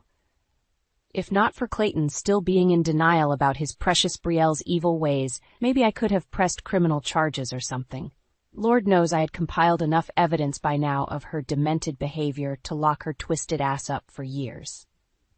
No, this personal hell was starting to feel inescapable, like Brielle had me trapped in an airtight psychological prison with no way out. Some nights, I even caught myself pondering whether extreme measures were called for to break free, if permanently neutralizing the threat she posed was the only viable solution. I quickly banished those dark thoughts, not wanting to stray into territory I could never return from. There had to be a better way of handling Brielle, one that played more towards my intellectual strengths. Maybe I could somehow beat her at her own insidious game. It was during one of Clayton's fleeting visits home when the idea finally sparked in my mind. He was sitting on the couch looking drained after another week of constant business trips. Brielle had the TV blaring some inane reality show, clearly just to be obnoxious. Could you please turn that down? Clayton sighed, tiredly pinching the bridge of his nose. I've got such a headache right now. Instead of complying, Brielle just rolled her eyes and deliberately raised the volume even higher, flashing me a mocking smirk as she did so. That insufferable, disrespectful look she always gave was like a red flag taunting a raging bull.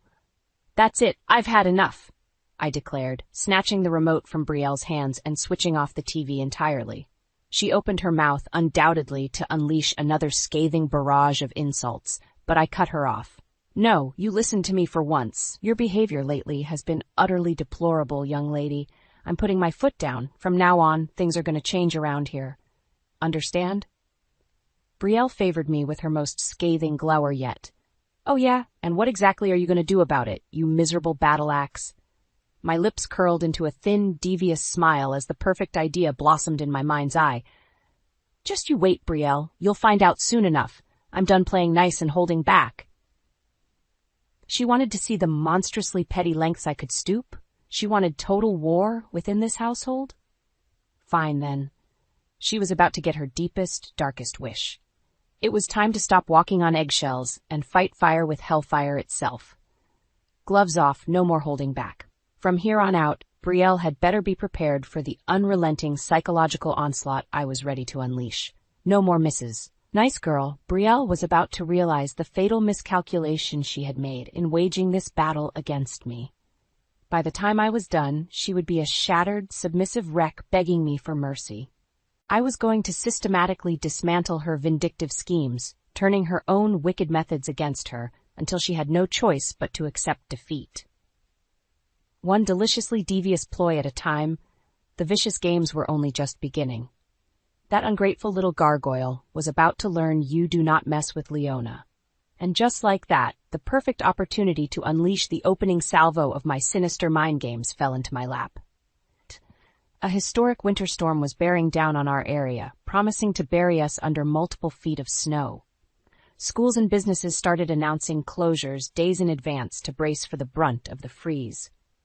Clayton had been slated to return home in time to ride out the blizzard with us, but of course his company prioritized him being on site for some last-minute contract negotiations in Chicago instead. I'm so sorry. It looks like I'm going to have to stay put here until the storm passes, he had told me over the phone, his voice laced with weary resignation. Brielle behaving herself okay for you? I glanced over to where his darling daughter was sprawled out on the living room couch, absent-mindedly flicking pieces of tortilla chip across the floor as she stared at her phone. Catching my smoldering glare, she flashed me a mocking sneer and pointedly crunched an entire mouthful of chips, spitting chunks of debris across the carpet. Oh yes, she's just been an absolute delight, as always, I responded through gritted teeth. Don't worry about us, babe. You just focus on doing what you need to do.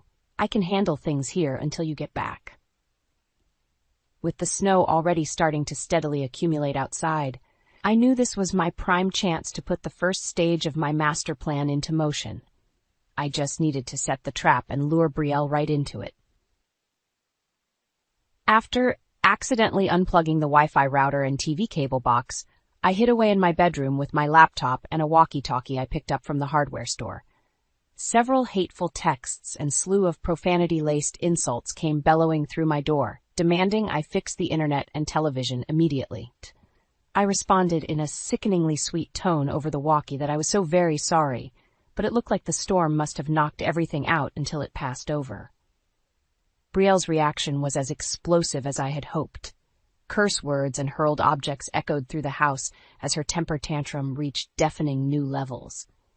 Finally, after nearly an hour of whining and shrieking threats of bodily harm, she seemed to resign herself to entertaining me during this internet blackout.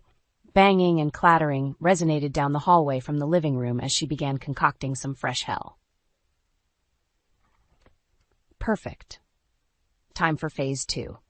I crept towards the garage and picked up the old can of industrial-strength pepper spray I had stashed there for this occasion. Just a few well-aimed bursts throughout the living room and kitchen, concentrated around Brielle's little nest. The screams of agony and sputtering, hacking coughs, music to my ears as the noxious fumes no doubt swirled around her in a scorching crimson haze. I could picture Brielle's eyes watering and burning, her throat convulsing as she gagged for clean air. "What the hell is this? Oh God, I can't breathe," she wailed between anguished coughing fits. "Leona, you crazy bitch, I'll kill you for this." Phase 3 was ready. I texted Clayton to let him know the storm must have disrupted the air quality systems, filling our home with exhaust fumes that were rapidly becoming dangerous. I tearfully begged him to send an emergency crew to come extract Brielle and take her somewhere safe, away from the toxic air. He promised to summon the fire department immediately. Of course, by the time they arrived on scene, the pepper spray's effects would have already started to wear off on Brielle, leaving only her streaming eyes and lingering raspy throat as evidence something had been amiss. But she was hysterical enough by that point to corroborate there had been contaminants leaking into the house, making it unsafe. Within the hour, I stood in the doorway watching with deep satisfaction as Brielle was loaded into an ambulance, still coughing and swearing vengeance against me through choked gasps. That miserable little wretch looked utterly pathetic, exactly the way I had envisioned when hatching this plan. Everything had gone perfectly. As the vehicles pulled away and the blizzard howled outside, I made my way back inside, alone at last in the eerie silence. A triumphant smile crept across my face as I imagined Brielle's outrage when she eventually realized her surroundings were not contaminated after all. That I had masterminded this whole scheme just to have her forcibly removed and trapped elsewhere. While she was stuck in the evacuation shelters, I would be free to focus on preparing the next, even more devastating psychological torment designed to shatter her spirit once and for all. The opening shots had been fired, the chess pieces moving into position. This was only the beginning of my merciless crusade to make Brielle's life a living nightmare of carefully calculated cruelty. The fun and games were just getting started. 3 agonizingly long days passed before Brielle was finally allowed to return home. I could only imagine the torrent of vitriol she must have unleashed upon being released from that shelter, berating the poor staff about the toxic leak that had turned out to be nothing. When she stalked through the front door, tracking slushy footprints across the foyer, the look of murderous fury blazing in her eyes was almost palpable. I greeted the seething hellion with a sugary sweet smile from my position on the living room couch. "Why, welcome home, sweetie. I was so worried about you having to stay cramped up in that evacuation center all this time." Brielle's hands clenched into trembling fists as she visibly fought to contain the torrent of rage boiling inside her. When she finally spoke, her voice was a low, quavering growl of barely restrained violence. "You think you're so goddamn clever, don't you? Pulling that deranged little stunt to get me thrown out during the storm. Whatever do you mean?"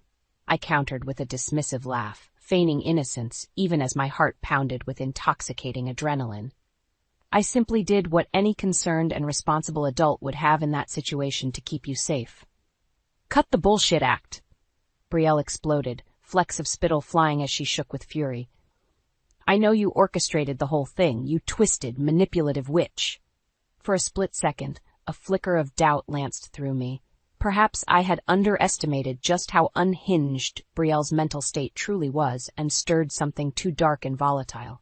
But before I could entertain those concerns further, the vicious words kept spewing from her lips.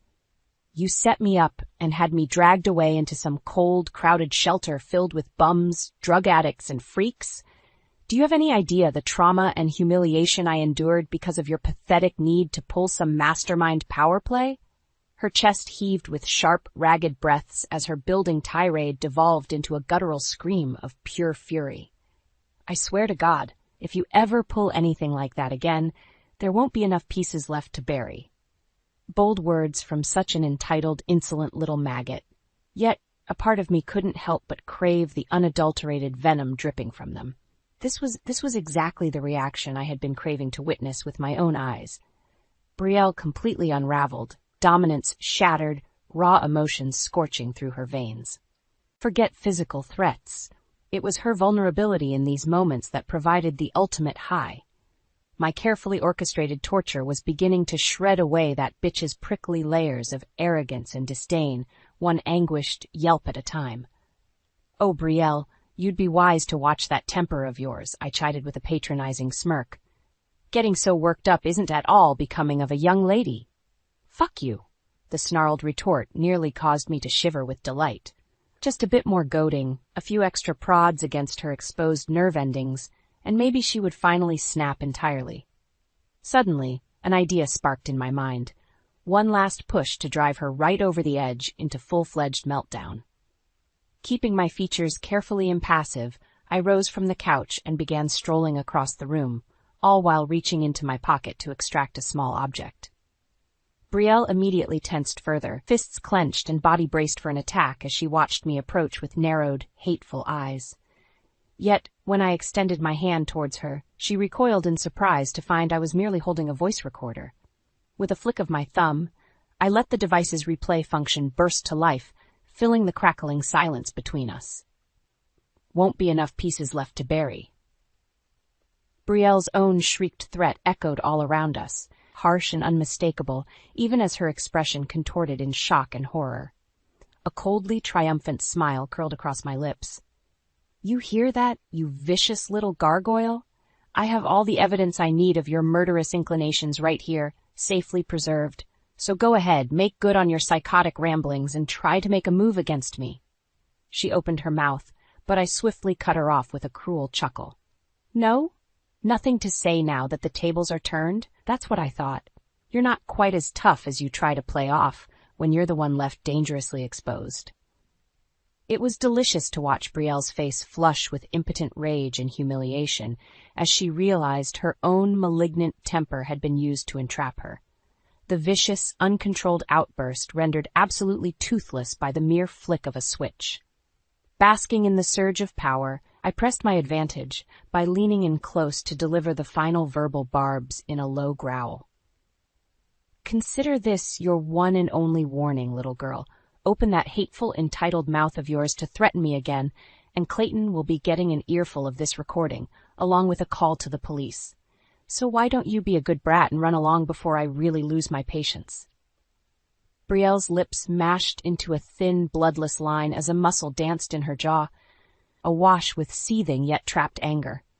All I could do was smile as I watched her turn on a booted heel and stalk away towards her bedroom, deflated and defeated. The first great victory was mine. She had just been driven home nice and hard just how outmatched she truly was in this war. But far from sating my appetite for revenge, that fleeting taste of dominance left me ravenously hungry to completely shatter her pathetic bravado once and for all. This was just the opening parry of what promised to be an utterly brutal, drawn-out psychological beating. I would break her down piece by degrading piece until there was nothing left but a whimpering, broken shadow to scurry away from my mere presence. And she would have no one to blame for creating the torment, but her own vile conduct and disrespect that had sealed her torturous fate. Let the games continue, and may the cruelest bitch reign victorious. Clayton's return home was like a brewing storm front finally breaking. The tension crackling through the air over the past weeks reached a fever pitch, ready to erupt in a maelstrom of harsh truths. I had prepared myself for this inevitable confrontation by stockpiling an arsenal of damning evidence against Brielle. Every threatening text message, insulting voicemail, video clip of her belligerent meltdowns, it was all meticulously catalogued and primed to unleash upon his arrival. The vicious hostility simmering between Brielle and I was impossible to ignore as soon as Clayton walked through the door. He paused in the entryway, shoulders slumping wearily as he took in the potent atmosphere of silent fury. "Why does it feel like a war zone in here?" Brielle immediately opened her mouth, undoubtedly to spew forth a litany of twisted lies and manipulated half-truths about the torment I had been subjecting her to. But I swiftly cut her diatribe off before those poisonous words could do any further damage. "Save it, Brielle," I snapped, leveling an accusatory glare at the petulant brat still poised to launch into hysterics. "Your father's finally going to learn about the reality of your depraved conduct in this household. No more smoke and mirror games from you." Clayton's brow furrowed in obvious confusion and concern as I snatched up the thick file folder crammed with indisputable proof. With a defiant toss of my hair, I thrust the catalog of compiled evidence towards his chest, forcing him to reflexively take hold of it. Take a good long look through there, dear husband, if you can stomach it. Maybe then you'll finally accept the harsh reality of what kind of toxic, abusive monster your precious little angel has been acting like towards me. Leona? What is all this? Clayton sighed, flipping through a few pages with a pained grimace. I could practically see his natural defensiveness already beginning to flare up in protection of his child. Evidence! I shot back fiercely. Documented proof of the unrelenting torment your deranged offspring has been putting me through for months now. Brielle tried to protest, indignant sneers and scowls already contorting her features, but I swiftly rounded on her with bared fangs. Don't even try denying it, you miserable little wretch. I have everything right here. Recordings, videos, written transcripts, the entire ugly truth, all laid bare at last. Just try and talk your way out of this with more of your sickening compulsive lies. Clayton's patience had clearly reached its limit. Snapping the folder shut, he fixed us both with a stern, commanding glare that immediately quelled the dueling outbursts. That is enough from both of you. Brielle, go wait in the other room while I try to make sense of this madness going on. And Leona, you too. I need a few minutes alone to process everything. Though incredulous frustration burned inside me at being temporarily dismissed, I bit back any protests and obeyed, not wishing to push him any further while I held the high ground. As I stalked out of the room, I noticed Brielle remained rooted in place, arms crossed defiantly. Did you not hear me? Clayton's raised voice carried an unmistakable air of authority none of us dared defy. I said go wait and let me handle this. Brielle shot me one last withering glare of pure loathing before slinking off to the other room without a word. I couldn't resist a smug smile of satisfaction as I took up position just outside the doorway's earshot. It would be so delicious to hear Clayton righteously tearing into her after her reprehensible antics. The muted tones of his lecturing voice rumbled for nearly an hour, punctuated by her occasional terse interjections, quickly silenced. At one point, a particularly harsh bark of rebuke made me almost feel a twinge of pity for the scalding parental onslaught she was undoubtedly absorbing. Almost. For all the agony and humiliation Brielle's rained down on me, this verbal flaying would barely begin to equate fair retribution. She deserved far worse than just a censuring lecture, and once Clayton calmed down, perhaps I would be able to convince him she needed even harsher repercussions. Finally, the door creaked open, and Clayton reappeared looking utterly crestfallen and drained. His eyes swam with warring emotions, disappointment, anger, shame, as they settled wearily on me. Leona, I can't even begin to find the words to describe how sorry and appalled I am at the way Brielle has been behaving. This is utterly unacceptable conduct, and it ends right now. You believe me, then? I couldn't resist asking with bated breath. He nodded warily, pinching the bridge of his nose in evident dismay. Yes, I believe you, and we need to have a very serious discussion about getting that girl some intensive therapy. My heart fluttered victoriously, giddy waves of vindication and triumph crashing over me. So the hellspawn had been laid bare at last, her web of lies and deception shredded to reveal the remorseless truth. I had won. There was no more denying that fact after such an arduous battle. Yet as I watched Brielle emerge from the other room, eyes downcast and features radiating petulant defiance even after such a thorough dressing down, I couldn't help but feel a gnawing sense that this was far from over. Our gazes locked across the room, twin infernos of blistering hatred and resentment clashing with palpable force. For every ounce of my elation, she burned with even more bitter rage at having her toxic agenda dismantled so completely. This was meant to be the end, her ultimate comeuppance after so many transgressions. But staring into those merciless eyes, I felt an ominous chill trickle down my spine. Perhaps all I had really accomplished was to ignite an even fouler blaze yearning for its own vengeance. In the aftermath of that fateful confrontation, an uneasy truce settled over the household. Brielle seethed in sullen silence, no longer directing open hostilities my way, yet still radiating palpable resentment whenever we occupied the same space. For my part, I basked in the glow of hard-won vindication, savoring my triumph over her vile scheming. Clayton remained utterly dismayed by the entire messy situation, vacillating between disappointment in his daughter's unrepentant conduct and disappointment in himself as a father. Lengthy screaming matches punctuated by deafening silence became the new norm as he struggled to find a path forward.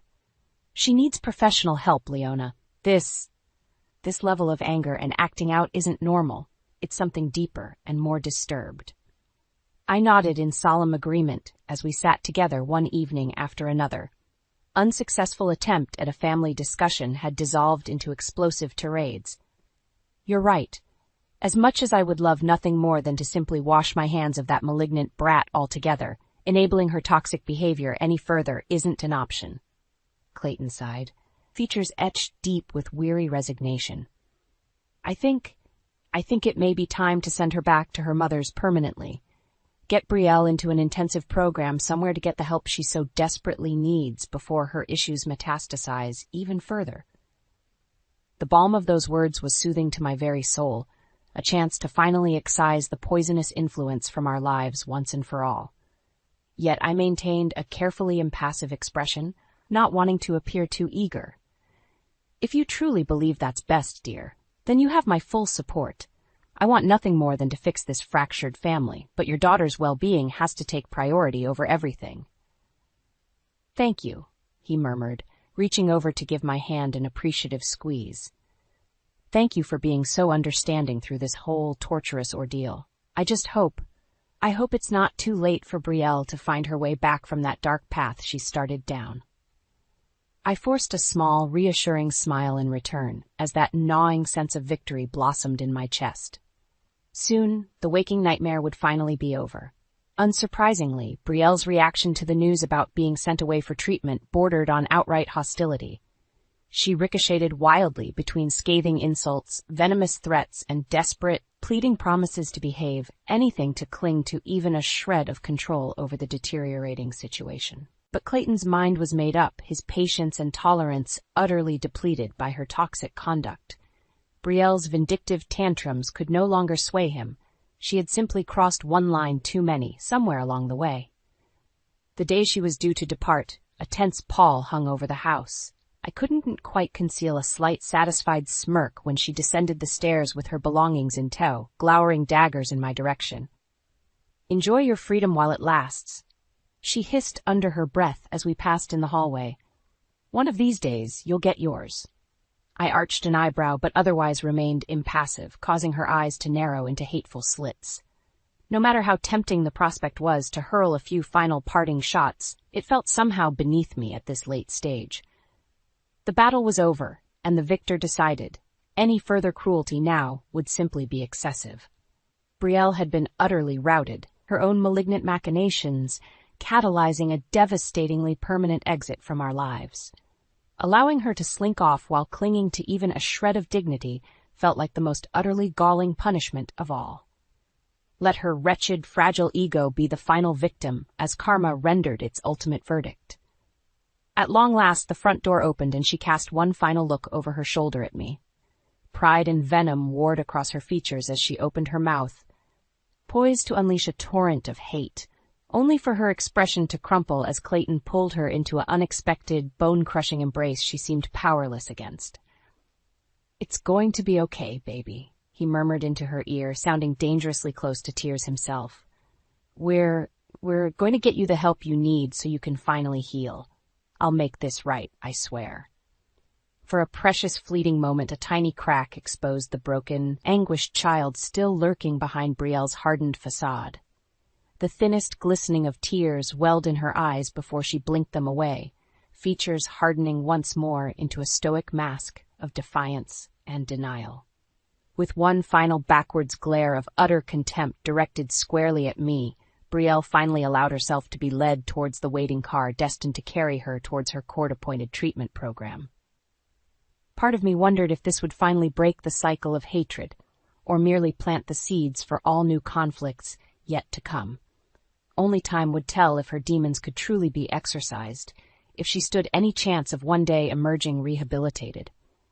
But for now, all I cared about was the overwhelming relief of having that cancerous presence removed from our household at last. As the car pulled away, I felt Clayton's hand slip into mine and give a reassuring squeeze. A sad, weary smile tugged at the corner of his mouth when our eyes met, that unmistakable gratitude for the fresh start we had both sacrificed so much to seize radiating from his gaze.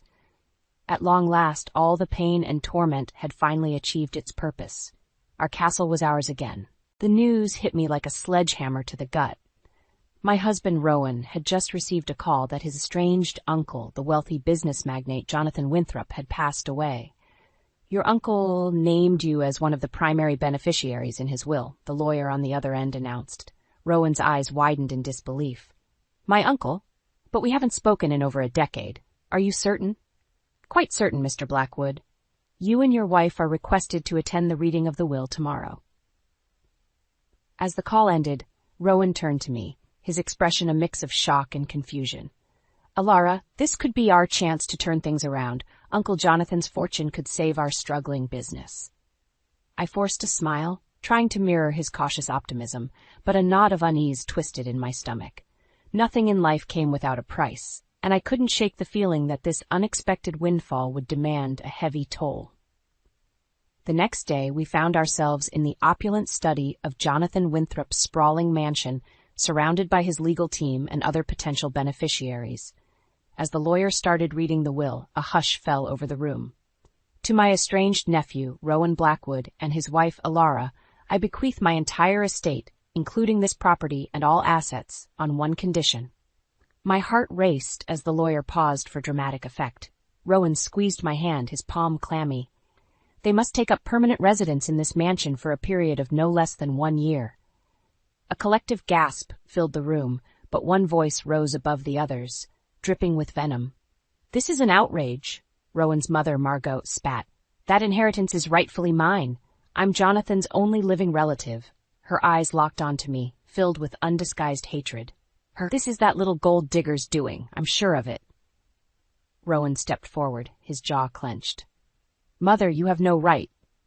Don't you dare take her side, you ungrateful whelp.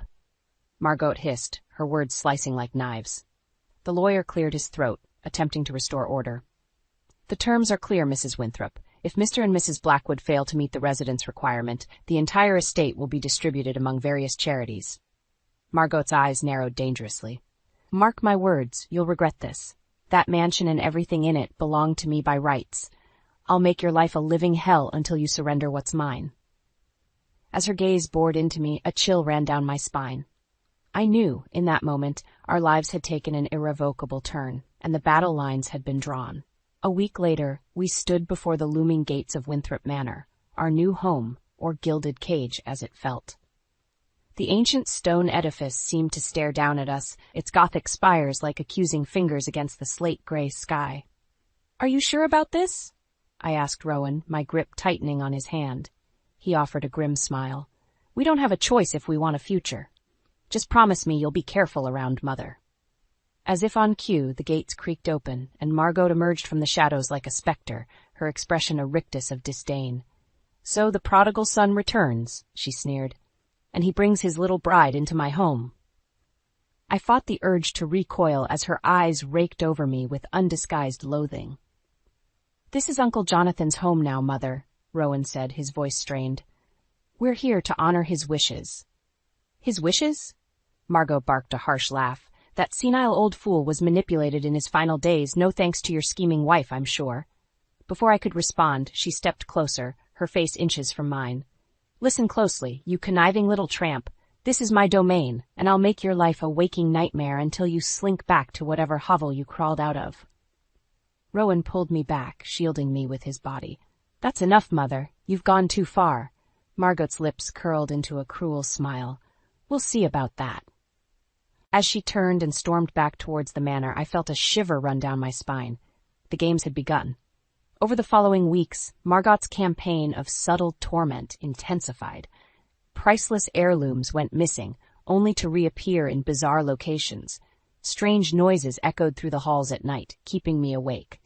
And the servants treated me with thinly veiled contempt, no doubt following Margot's lead. "She's just trying to rattle you," Rowan insisted.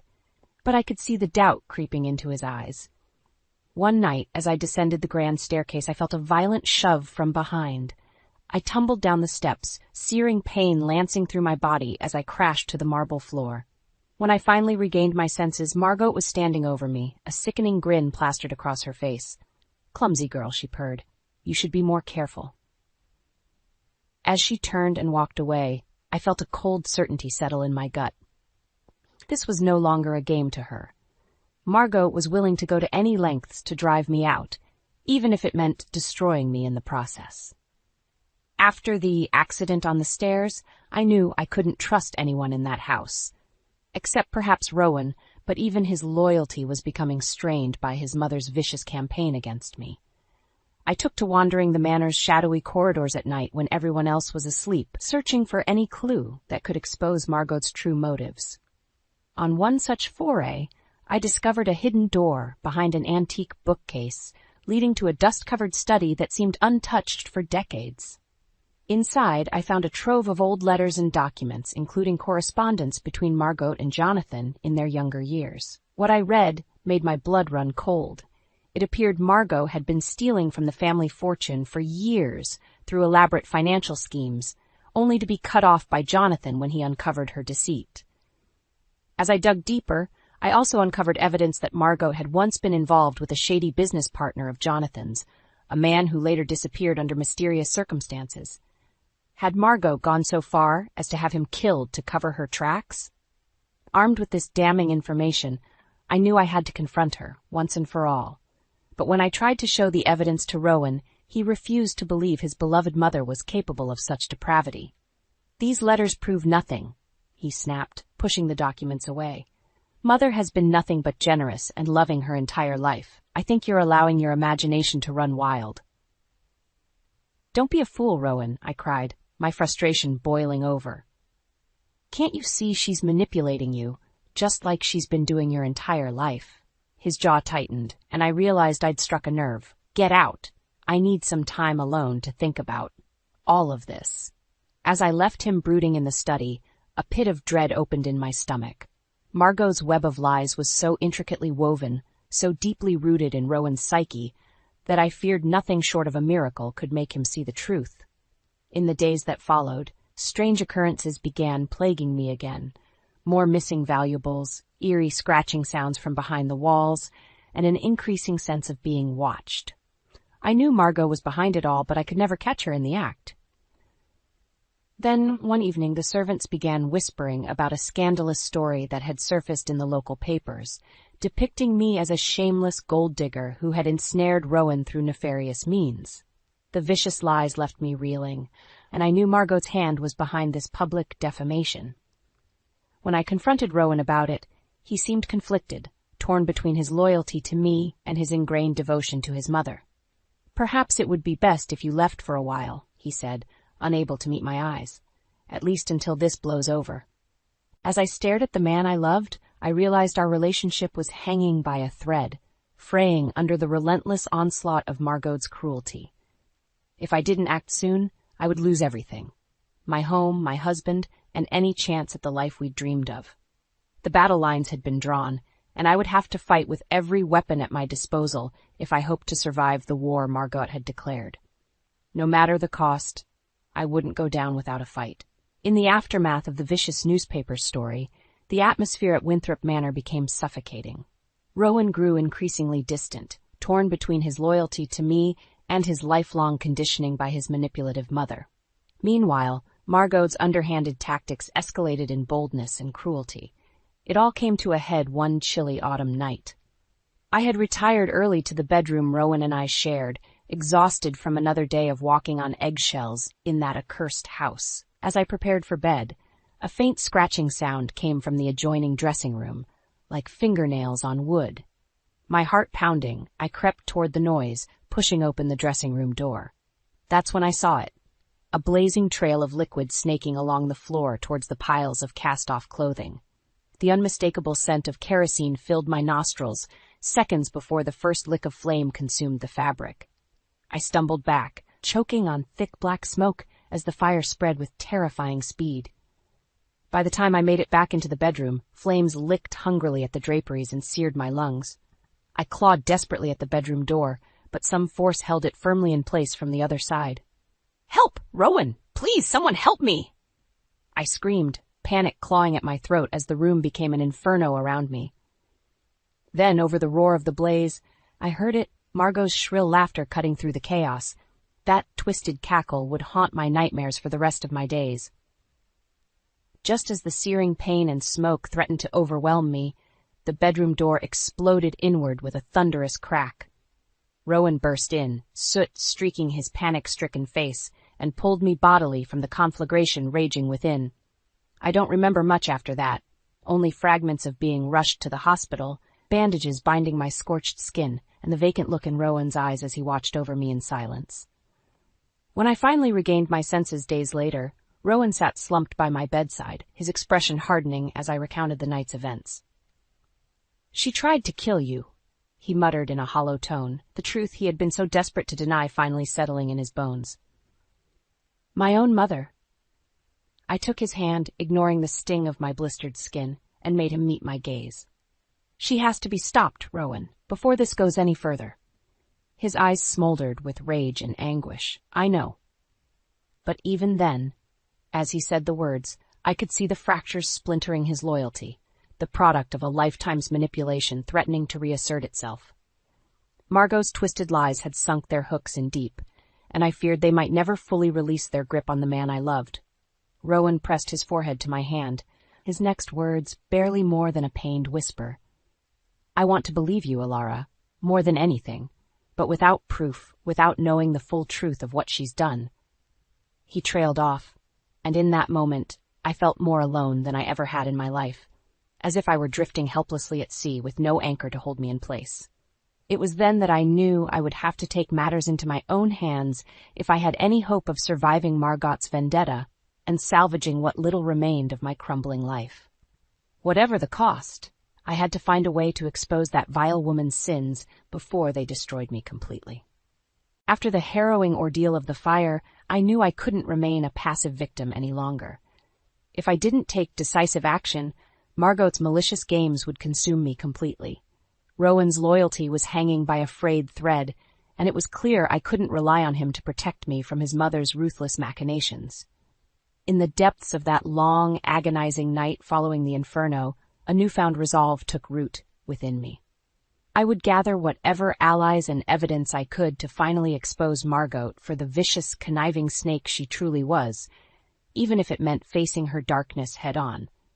My first step was contacting the local authorities and providing them with the damning letters and documents I'd uncovered, detailing Margot's financial crimes and the mysterious disappearance of Jonathan's former business partner.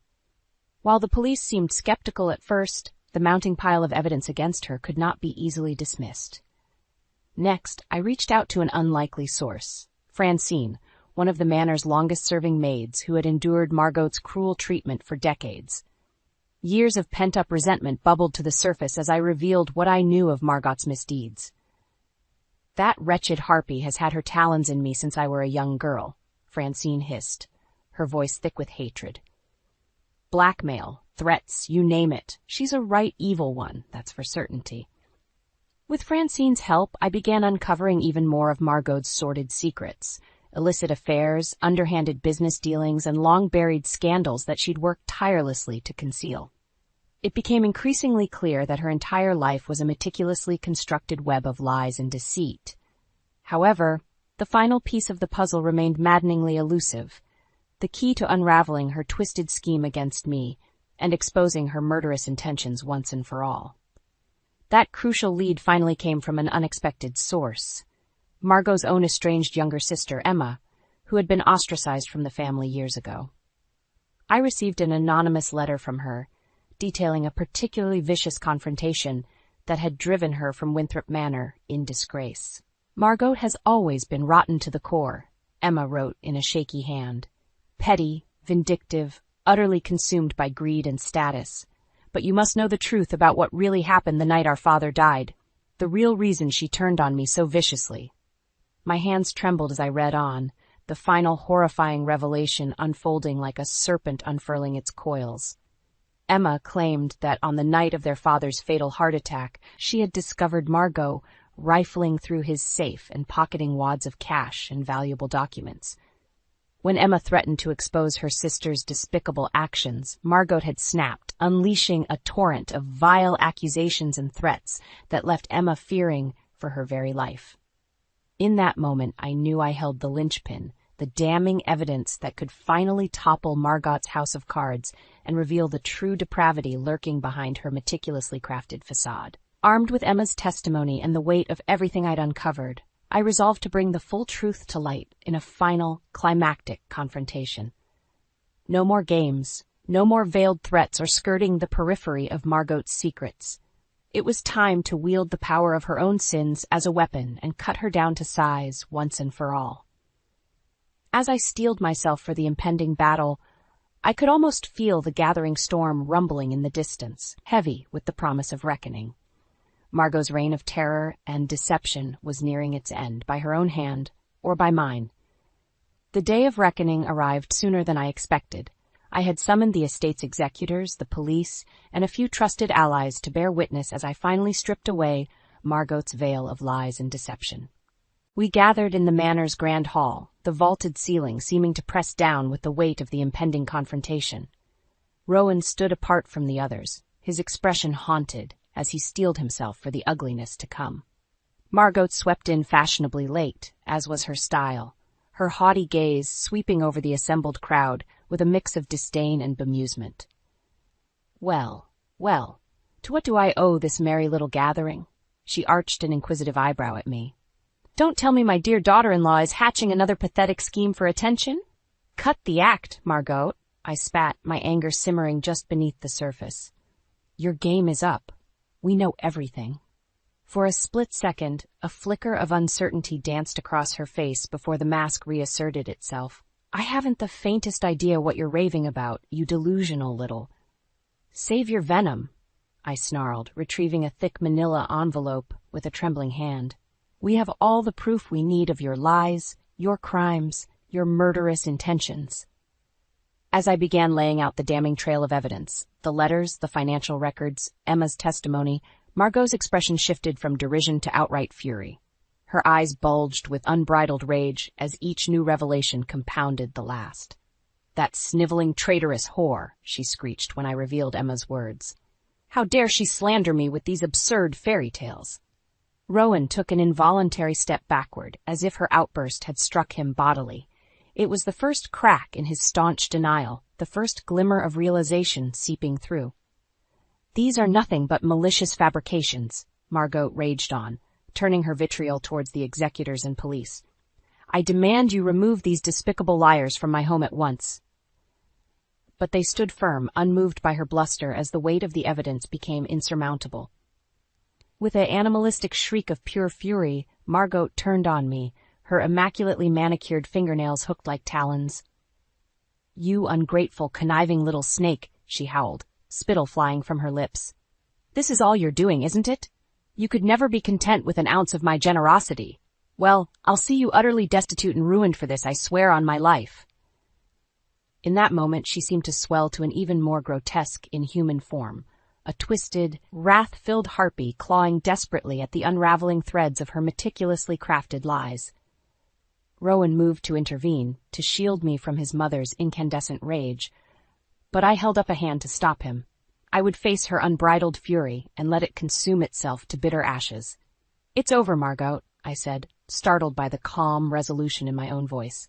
No more lies, no more manipulations. Your house of cards has collapsed around you, and this time there's no escaping the consequences of your actions. For a long, breathless moment, she seemed on the verge of unleashing another torrent of rage and denial. But then, something shifted in her eyes. The fight bled out of her, letting the mask slip just a bit to reveal the hollowed, broken thing that lurked beneath. As the police moved to take her into custody, Margot didn't resist. She simply sagged in on herself like a deflating husk and allowed herself to be led away in contemptuous silence. Only then did the floodgates open for Rowan. He crumpled to the floor in racking sobs, all the years of anguish and torment finally spilling forth. As I gathered him in my arms, I knew both healing and hardship still lay ahead. Though Margot's twisted games had been exposed, shattered shards of her poisoned legacy still remained, fractures that would take years to mend if they ever fully could. But in that moment, allowing the cathartic release to wash over us both, I knew we would persevere. Margot's tyranny had been broken, and from the ashes of her ruination, perhaps some semblance of hard-won peace could finally take root. In the aftermath of Margot's explosive unraveling, the consequences of her depravity unfurled like a wildfire, consuming everything in its path. The evidence we had gathered proved irrefutable. Records of embezzlement, blackmail, corporate sabotage, and even mounting circumstantial ties to at least one suspicious disappearance. As the full extent of her sins came to light through a highly publicized legal prosecution, the reactions from her once vaunted social circles ranged from shock and revulsion to a perverse sort of schadenfreude. Who would have thought prim-proper Margot Winthrop was really such a degenerate monster? I overheard one well-coiffed matron murmur to her companion outside the courthouse. She always seemed so genteel and refined. Just goes to show you never really know someone, do you? For her part, Margot embraced her infamy with a sort of deranged defiance, lashing out with unrestrained vitriol at every turn. It was as if, now that her facade had been irreparably shattered, she delighted in flaunting the full breadth of her depravity. You imbeciles have no inkling of what I've sacrificed to maintain our family's status and legacy, she screeched during one courtroom tirade. You're fortunate I didn't have the lot of you disposed of the same way as that sniveling worm Jonathan's partner. A collective gasp went up from the gallery, feeding Margot's twisted delight like a starving flame. She turned her blazing eyes towards Rowan and me, and I felt an involuntary shudder at the naked loathing burning in their depths. Look at them, cowering like the gutless fools they are. You're the reason our noble lineage lies in ashes, the both of you. Weak-willed, pathetic.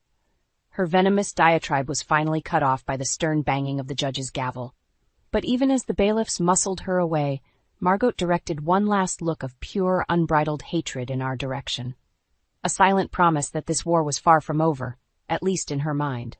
Over the following weeks, Margot's downfall accelerated with dizzying speed. Asset seizures, criminal indictments, and the inexorable avalanche of public censure stripped away what tattered remnants of status and influence she had once wielded like a blunt instrument. Yet through it all, she remained utterly defiant and unrepentant. They'll all get what's coming to them, mark my words, she spat at reporters camped outside her palatial estate, now little more than an empty, echoing mausoleum. This is far from over, you mealy-mouthed vultures. Unfortunately for Margot, her rabid threats and unhinged ravings only further cemented her legacy as a once powerful matriarch, undone by her own boundless avarice and corruption. Society had turned its back on her with a mixture of pity and disdain, leaving her bitter screeds to be consumed by indifferent winds. On the day her sentencing was finally handed down, a staggering array of charges resulting in a harsh multi-year prison term, Margot unleashed a final, unrestrained torrent of malice. "Curse all of you," she howled, thrashing against the iron grip of the bailiffs as they tried to drag her from the courtroom. "Especially you, Alara. This is far from over, you hear me? I'll have my revenge if it's the last thing I—" Whatever final, dire imprecation she intended was cut off as she disappeared through the door, the slam of iron against wood echoing through the court like a grim period. Silence hung heavy for several breathless seconds, and then the hushed murmurs began rippling through the gallery once more. A vile chapter had finally been closed. The damage caused by one woman's unchecked ambition and malice laid horrifyingly bare. As Rowan and I embraced in the wake of that sordid spectacle, I knew our own road towards healing and redemption would be long and arduous. The scars left by Margot's cruelty ran deeper than any inflicted wound. But at least now, at long last, we could begin to rebuild what she had so nearly destroyed. With the poison she had injected into our lives finally excised, there was a chance to nurture something new from the blighted, burned remains of our former existences. Those tender green shoots wouldn't take root overnight, of course. Deep, ravaging fires leave extensive scarring in their wake, but we would tend the ashes dutifully, allowing new life to gradually emerge, hushed and humble at first, then growing stronger and more resilient with each passing season. It was the only way to banish Margot's toxic legacy once and for all, by cultivating the power to persevere where her hatred and corruption could only hope to wither and decay. In the weeks following Margot's sentencing, an eerie silence descended over Winthrop Manor. The echoing halls, once electric with her malicious presence, now felt like a vacuum, the stifling calm before the soft patter of new life begins to take tentative root. Rowan and I moved through those early days in a numb haze, going through the motions of setting the manor to rights, but still emotionally adrift from the cataclysm that had reshaped our lives so violently. We spoke in hushed tones, as if afraid to disturb some lingering malignant force hovering in the shadows. The servants, finally freed of Margot's tyrannical grasp, tiptoed about their duties with the same wary restraint as field mice anticipating the return of a prowling cat. Then, one crisp autumn morning, I awoke to find Rowan sitting at the foot of our bed, his shoulders hunched and head bowed beneath some invisible weight. "Rowan," I murmured, reaching out a hand to his arm. "What's wrong?" For a long moment he didn't respond, simply staring down at his calloused palms as if they belonged to a stranger. Finally, he drew a long, shuddering breath. "I spent so many years letting her gnaw away at my soul, Alara. No matter how vile she became, some part of me could never let go of the fantasy that she actually loved me deep down." Tears welled in his eyes, voice cracking with a lifetime's worth of hurt and disappointment. "She was my mother. I should have protected you from her poisonous lies and cruelty, but I was weak, blinded by delusions of the mother I so desperately wanted her to be." He looked up at me then, anguish etched in the creases of his face. "Can you ever forgive me?" In that moment, I felt my own emotions surge forward like a raging river breaking its banks, not just for the hell Margot had put us through, but for all the lost years we could have spent growing together instead of being warped and diminished by her hatred. I pulled Rowan into a fierce embrace as the dam finally burst, wave after wave of purging sobs racking our bodies in unison. We wept for the wounds that had been inflicted, the scars that would always remain, and the hollow ache of what could have been. But we also wept for the promise of what lay ahead, a new world where Margot's poisonous influence could never again take root. In the days and weeks that followed, we slowly began the work of reclaiming our lives. The manor underwent a top-to-bottom scouring and refurbishment, every last remnant of Margot's corruption purged as if by ritual cleansing. We let go of much of the staff that had enabled her cruelties, opting for a fresh start surrounded by new faces and loyalties. Gone were the dark furnishings, grim draperies, and oppressive decor through which her malice had seeped like a miasma. In their place, we cultivated light, open spaces, and vibrant designs that spoke of rebirth rather than decay. Slowly, tentatively, the scars began to heal into the thick protective calluses of hard-won resilience and perseverance. What gave me the most solace and hope for our future, however, was witnessing Rowan's own metamorphosis. Where once Margot's manipulations had shaped him into a wavering, conflict-averse shell of a man, now I saw an indomitable pillar of resolve and integrity taking form. Gone were the haunted looks and furtive self-doubts. In their place stood a man embracing his role as master of his own destiny, unbowed by the specter of his mother's grievous wrongs. 5 years after Margot's ruination, Winthrop Manor had been virtually rebuilt from the ground up, retrofitted into not just a home, but a nexus for charitable endeavors aimed at empowering those who had once suffered as we had. Battered women's shelters, youth outreach initiatives, counseling programs, all thrived beneath the roof once shadowed by malice and oppression. We dedicated our newfound resources to cultivating the kindness and goodwill Margot had sought so voraciously to extinguish. And though I knew her poisoned roots would never be fully extractable, watching the fruits of our rebirth blossom with each passing year was the greatest victory I could have hoped to wrest from her clutches. On the eve of the annual charity gala we hosted at the manor, I caught Rowan staring pensively out the window towards the vast Sylvan estate grounds, a pensive smile playing across his weathered features. "Do you ever think about her?" he asked without turning to face me. "About your spite for Mother," I mean? I considered the weight of his question for a long moment before answering.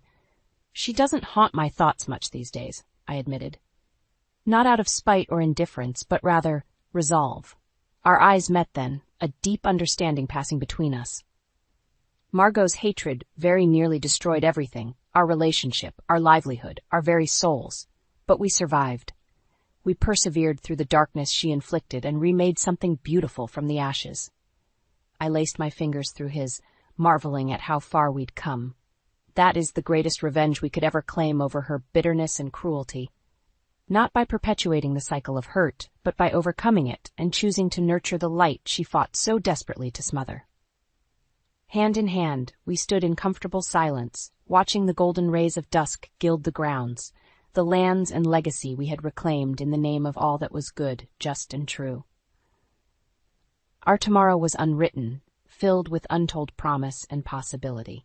But I knew, without a shred of doubt, that whatever challenges lay ahead, we would meet them as we had every other, overcoming hate with love, healing old wounds, and ensuring even Margot's darkest of legacies could never take permanent root.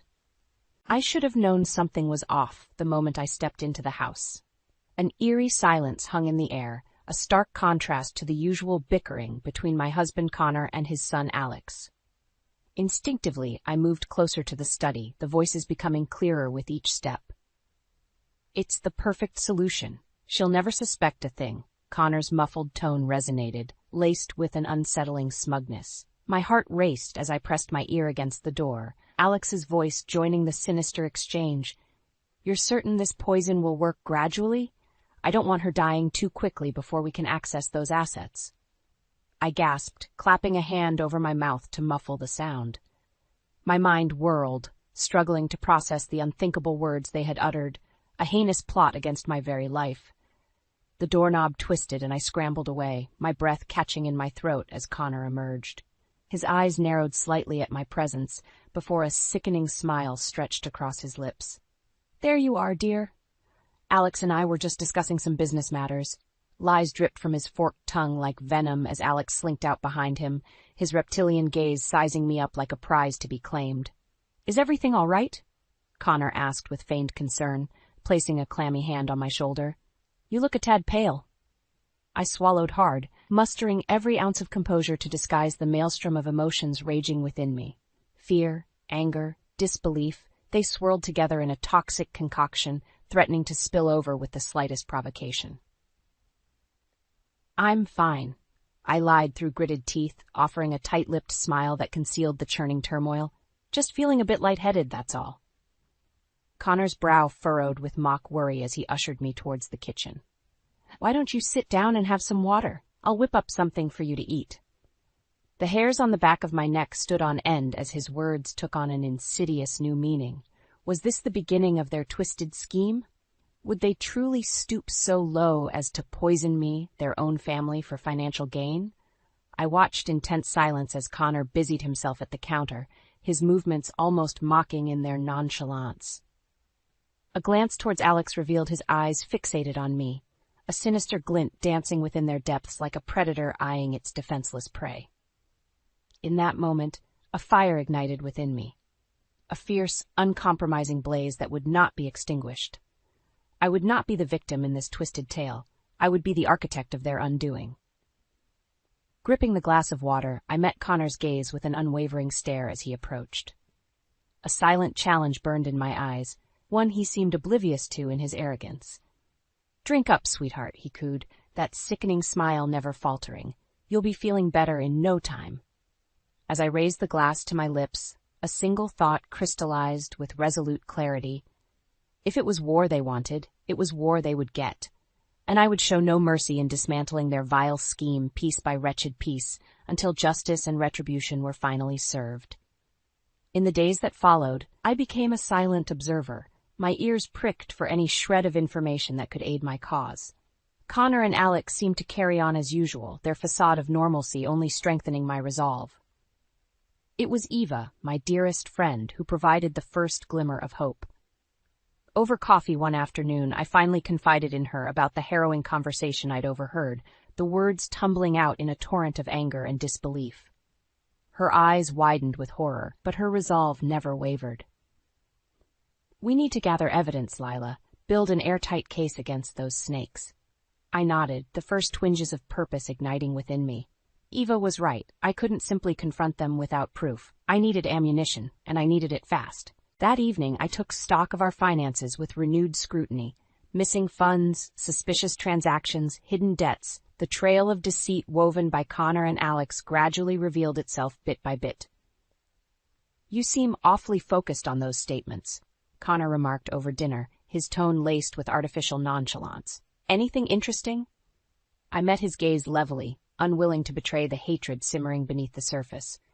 "Just doing a little financial housekeeping." His brows rose in mock surprise before he shrugged, returning his attention to the meal before him, the very picture of apathy towards my growing suspicion. In the ensuing weeks, I became a master of deception, feigning illness while meticulously cataloging every illicit transaction, every underhanded move made by those snakes. All the while, I leaned on Eva, her steadfast support and strategic counsel proving invaluable.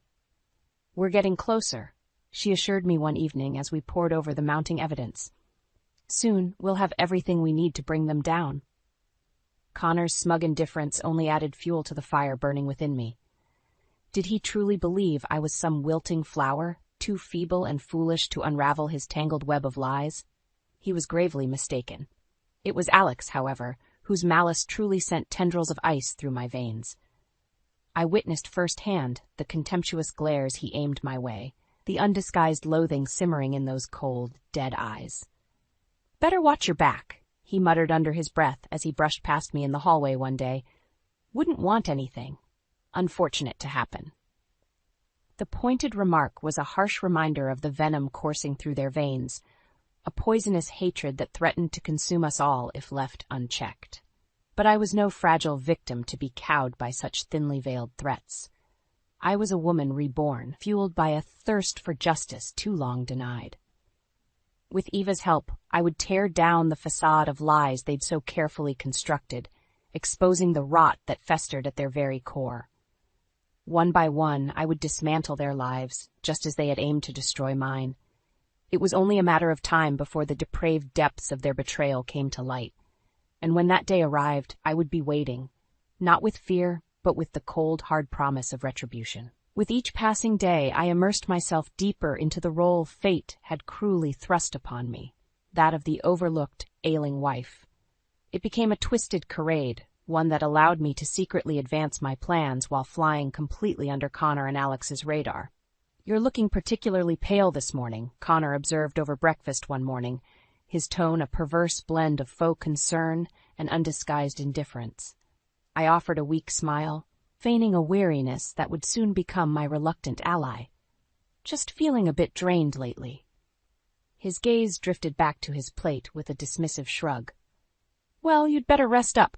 We've got the Benson event this weekend, and I can't have you embarrassing me in front of potential clients." The words oozed with thinly veiled condescension, but I bit back the torrent of rage bubbling within me. Antagonizing him would only undermine the delicate fiction I was so carefully crafting. In the days that followed, I allowed myself to grow increasingly lethargic, my movements slowing to a sluggish crawl that couldn't be mistaken for anything other than infirmity. "Christ, you look like death warmed over," Alex sneered as I shuffled into the living room, sinking onto the couch with a weary sigh. Mustering what little energy I could, I leveled him with a pointed glare. "It must be that stomach virus going around." His expression morphed into one of poorly concealed disdain before he rose from his chair, muttering a parting remark too vile to repeat as he stalked away. With him gone, I allowed the mask to slip, my lips curling into a grim smile. If only he knew the true purpose behind my increasingly haggard appearance, to lull him and his loathsome father into a false sense of complacency. As the weeks ticked by, I turned my attention to securing my assets, meticulously siphoning funds and making arrangements through Eva's trusted network of contacts. A new identity, complete with fresh credentials and a pristine record, would be my safety net when the time came to escape this waking nightmare. "You've got to hang in there," Eva murmured to me during one of our clandestine meetings, her eyes shining with a combination of worry and fierce determination. We're almost there. I nodded weakly, allowing my body to slump in a semblance of debilitating frailty. Don't worry about me. Just make sure everything is in place for when the time comes. Her jaw tightened, and she gave a curt nod before rising to leave, the weight of our shared mission heavy between us. With each rattling cough, each tremor that racked my body, I could see Connor and Alex's contempt growing. Their once cutting remarks had given way to stretches of stony silence, punctuated only by the occasional snide glance in my direction. Did they sense the game afoot, or were they simply biding their time, eager to shed the burden of my existence so they could slither away with my hard-earned wealth? The thought was like gasoline on the flames of my hatred, stoking the inferno that would ultimately consume them. Finally, the night before the pivotal Benson event arrived, heralding the next phase of my intricately woven plan. "Well, you certainly don't look fit to attend tomorrow's function," the Connor remarked with an air of poorly disguised annoyance as I took my place at the dinner table. "Maybe it's best you sit this one out, dear. Wouldn't want you to keel over in front of everyone." His lips curved into a serpentine smile, dark amusement dancing in his beady eyes. I allowed my gaze to drift away, feigning a weary capitulation that he no doubt interpreted as weakness. Little did he know, it was the calm before the storm. The final moments of peace before I obliterated his pathetic delusions of control. As the first twinges of nausea blossomed within me, I steadied my quivering hands against the table's edge, steeling my resolve for the trials yet to come. They thought they had broken me, body and spirit, but by dawn's first light, the game would be forever changed, and Connor and Alex would soon discover they had succeeded only in awakening a force more powerful than any they could possibly fathom. With my newfound air of frailty firmly in place, it was time to set the next phase of my plan into motion. Connor and Alex may have thought me a helpless invalid, but they were about to discover just how debilitating their own arrogance could be. It started small. The subtle planting of suspicious evidence designed to make it appear as though Connor was engaged in a tawdry affair. A lingering spritz of unfamiliar cologne, a swirl of red lipstick on his shirt collar, furtive glances and whispered phone calls when he thought no one was watching. At first, the sign seemed to go unnoticed by those snakes. But I was patient, allowing the seeds of doubt to germinate until their poisonous tendrils could no longer be ignored. It was Alex who finally confronted his father, his anger boiling over during a heated argument one evening. "Who is she?" he snarled, slamming his fist on the table with a force that made me start. "Don't even try to deny it. I've seen the evidence." Connor's eyes widened in what I could only assume was feigned shock and bewilderment. "What the hell are you going on about, boy?" The lipstick stains, the hushed phone calls. Alex's voice dripped with venom as he leaned across the table, his eyes narrowing to slits of pure venom. "You're cheating on us with some cheap whore, aren't you?" The muscles in Connor's jaw twitched as he absorbed the accusation. For a moment, I could have sworn I saw a flash of guilt in those cold, dead eyes. But like any master of deception, the expression was gone in an instant, replaced by one of towering indignation. "How dare you accuse me of such a thing?" he roared, slamming his palms on the table with enough force to rattle the plates and cutlery. "I've given you everything, a home, an education, a life of luxury, and this is how you repay me?" As the two men descended into a maelstrom of bitter recriminations, I watched in silence, allowing the rift I had so carefully cultivated to deepen and fester. Like a master chemist, I had introduced the volatile elements and stepped back, observing as the inevitable explosion tore them apart. In the ensuing days, the tension was thick enough to choke on. Connor and Alex regarded one another with unveiled hostility, their interactions reduced to terse exchange loaded with thinly veiled accusations. "Where were you until so late last night?" Alex demanded one morning as we sat down to breakfast, his eyes boring into his father with an intensity that would have incinerated a lesser man. "Out with your whore again?" Connor slammed his coffee mug down with enough force to slosh the steaming liquid over the rim. "Watch your insolent tongue, boy. You know nothing of the sacrifices I've made to provide for this family." As their quarrel escalated, I found myself tuning out their specific grievances, allowing the general din of enmity to wash over me. Like a composer, I had orchestrated this discordant crescendo through the skilled manipulation of evidence, and the results were even more glorious than I could have imagined. With father and son torn asunder by suspicion and betrayal, the stage was set for the next, more explosive act in my carefully choreographed theater of vengeance. While they postured and snarled, consumed by the flames of manufactured enmity, I bided my time, a silent, unassuming specter merely awaiting her moment to strike. That moment was coming soon. All that remained was to goad the snakes into striking the fateful blow that would ultimately spell their demise. And I knew just the provocation to rattle them from their coils of seething resentment. So I watched and I waited for the perfect opportunity. And when it came, I would be ready to deliver the grand performance of a lifetime. With Connor and Alex's relationship crumbling under the weight of suspicion and hatred I had so expertly cultivated, it was time to deliver the final, decisive stroke that would bring their bitter animosity to an explosive head. The opportunity presented itself one evening as we sat down for a painfully tense family dinner. The atmosphere was thick with resentment, weighted silences punctuated only by the occasional hostile glare or muttered insult exchanged between father and son. Clearing my throat, I adopted my most frail, wilting demeanor as all eyes turned towards me. "I'm afraid I have some distressing news to share." Connor's eyes narrowed to slits of pure venom. "Out with it, then. Don't keep us in suspense." Feigning a tremulous sigh, I twisted my fingers together in a show of profound unease. "It's about the—" I swallowed hard as if struggling to give voice to some unutterable truth. "The other woman." The words struck like a thunderclap, the air instantly charged with a scorching current of suspicion and fury. Connor shot to his feet, lips peeled back in a wordless snarl of outrage, as Alex leaned forward, eyes glittering with vindicated accusation. "You lying, cheating bastard," the younger man spat, his voice dripping with vitriol. "I knew you had a whore on the side." In one deft motion, I slid a crumpled photograph across the table, one carefully culled from the cache of evidence I had compiled, then artfully staged to capture Connor in a seeming tryst. His brow creased with bewilderment as he snatched it up, only for the expression to contort into one of impotent rage.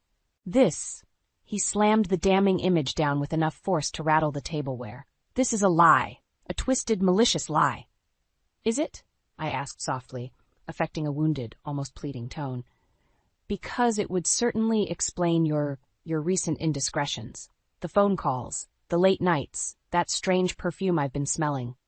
Alex was on his feet now, hands balled into white-knuckled fists as he advanced on his father like a coiled serpent. "You smug, self-righteous prick. You've been cheating on us this whole time, haven't you? Carrying on with some two-bit tramp while stringing us along with your lies." It happened in a blur. A flash of movement coupled with an inarticulate bellow of fury as Connor launched himself at his son. The two men collapsed in a tangle of flailing limbs, grunts and curses rent the air as they grappled across the hardwood floor like battling behemoths. I watched, unmoving, as the maelstrom of violence unfolded before me. Let them rend and tear at each other, consumed by the all-devouring flames of hatred I had so carefully stoked within their blackened souls. It was only fitting that I allow them to deliver the fatal wounds that would ultimately seal their demise.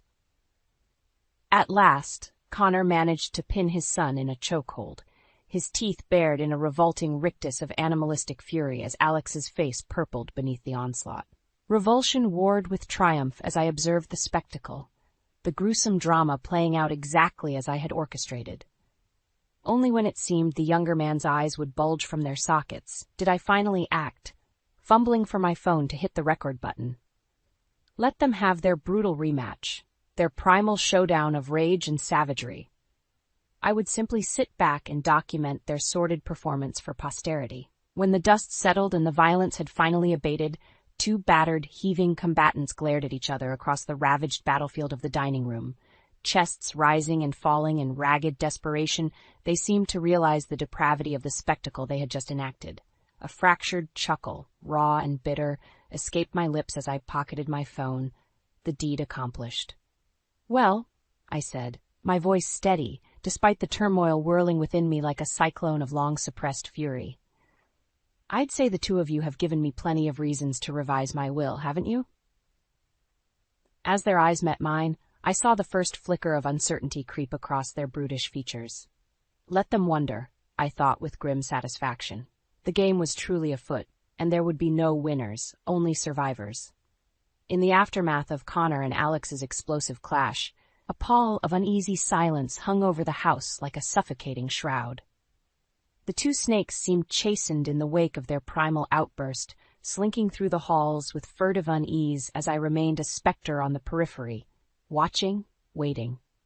It was time to deliver the next punishing volley in my intricately orchestrated downfall. With Eva's assistance, I had already put the necessary pieces in motion to bring this whole sordid affair to its inevitable, karmic conclusion. The first salvo came in the form of an urgent summons from Dr. Harris, our longtime family physician.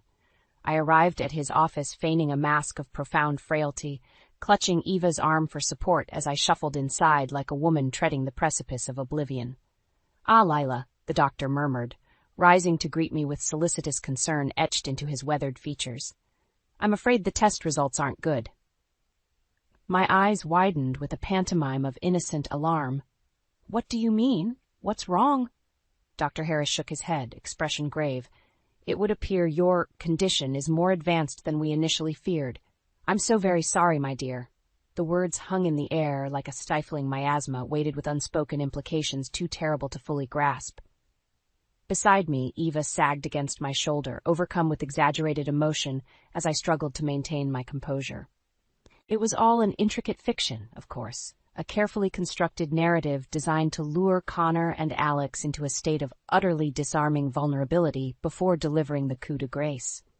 Still, I could not resist a flicker of dark satisfaction at the evident torment contorting the doctor's features. Let him marinate in the guilt and misery for now. Soon enough he would learn I had merely engaged him as an unwitting actor in my grand theater of retribution. When Connor and Alex were finally summoned to the office under the pretense of being briefed on my condition, their reactions were a study in callous indifference. While Eva openly wept beside me, their faces remained chiseled masks of stony impassivity, utterly devoid of anything resembling human compassion or empathy. "Well?" Connor prompted, his tone brusque and impatient as he leveled Dr. Harris with an expectant stare. "What's the prognosis, Doc? Out with it." The doctor sighed, rubbing his temples in a show of soul-deep weariness. "I'm afraid the situation is quite dire. The tests indicate that Lila's condition is terminal and progressing far more rapidly than we could have anticipated." A weighted pause lingered in the air as I observed Connor and Alex through shuttered lashes, desperate to drink in their reactions. To my dismay, however, they remained as unreadable and impassive as carved granite monoliths, their expressions utterly inscrutable. Until, that is, the moment I spoke the words that would ultimately shatter their smug facades of indifference. "Given the circumstances," I said, my voice a tremulous whisper that still managed to command the room's attention, "I've decided to amend my will, effective immediately." Connor's head whipped towards me, eyes narrowing to serpentine slits of pure avarice. "Oh, and just what changes did you have in mind, dear?" A tremulous exhalation, punctuated by a sickly, bone-rattling cough that doubled me over, draining what little color remained from my ashen features. When I finally straightened, clutching Eva's arm for support, a muscle twitched in the hinge of Connor's jaw, the barest flickering betrayal of the disquiet roiling within him. My entire estate, my gaze drifted across them with pointed finality, is to be awarded to the Wilkinson Charitable Foundation upon my death. The silence that followed was deafening, cavernous, charged with a tension so palpable it seemed to suck the very air from the room. I watched in morbid fascination as the blood drained from Connor and Alex's faces, their complexions taking on the sickly pallor of profound shock. For years they had viewed me as nothing more than a means to an end, a gilded path to wealth and prosperity that could be exploited at their leisure. Now, with the rug so violently swept from beneath their feet, they found themselves disoriented, unmoored, vulnerable, in a way they never could have anticipated. The perfect prelude for my ultimate masterstroke, I mused, savoring their stunned disarray. Just a few more deft maneuvers, and this whole sordid theater would reach its thrilling, cataclysmic climax. In the aftermath of my bombshell revelation regarding the amended will, the atmosphere in our home congealed into a noxious fog of barely contained resentment and desperation. Connor and Alex slunk about the house like feral animals caught in a snare, their movements increasingly erratic and furtive as the days passed. I observed their escalating mania from afar, a silent specter bearing witness as the full weight of their impending loss took root in their blackened psyches. The abuse I had endured, the wounds they had inflicted, all could now be glimpsed in the naked despair marring their once smug countenances. At times their fear and uncertainty would erupt in volcanic paroxysms of unbridled rage, hostile silences shattered by bellowed accusations and furniture-rattling tantrums. When the storms passed, they would inevitably retreat to their respective corners, no doubt scheming new ways to claw back some semblance of control. "You deceitful harpy," Connor raged one morning, slamming his fist on the kitchen counter with enough force to make the plates clatter. "This is your revenge, isn't it? Finally showing your true colors." I met his venom with an impassive stare, my pallid features betraying no reaction as he stalked around the island towards me. Up close, the desperation clinging to his scent was suffocating, underpinned by the sourness of stale whiskey and bitter perspiration. Without a word, I turned and shuffled from the room, every ounce of effort channeled into maintaining my aura of haggard frailty. Let him rage and bluster all he liked. I was beyond the reach of his pitiful intimidation tactics. As my supposed condition appeared to deteriorate further in the ensuing days, Connor and Alex grew only more monstrous in their behavior. Objects were hurled, obscenities screamed with unrestrained virulence. Through it all, Eva remained my steadfast ally, her comforting presence and wise counsel serving as an invaluable bulwark against the maelstrom of toxicity swirling around us. "Stay the course," she murmured one evening as we huddled in the guest room, the muffled shouts of yet another father-son altercation raging beyond the door. "They're coming undone, Lila. You can see it in their eyes." I could indeed, and the realization flooded me with a perverse sort of gratification. For all their feigned indifference and callous disdain, they were merely rapacious vermin scurrying after the crumbs of my hard-earned fortune. Now that the prize had been snatched from their grasping claws, their true wretched natures were being laid bare. It seemed Connor and Alex would stop at nothing to reclaim their coveted windfall, no path too depraved or unethical to traverse. I lost track of the shady associates who began slinking through our doorway at all hours, the heated exchanges punctuated by furtive glances in my direction.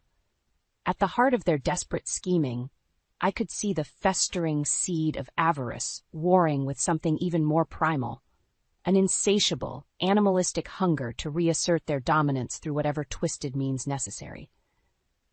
On more than one occasion, I returned from a trip out with Eva to find evidence that they had been rummaging through my affairs, desperation overriding any semblance of discretion. Documents disturbed, jewelry cases left ajar like gaping maws, every inch of my private space violated in their frantic search.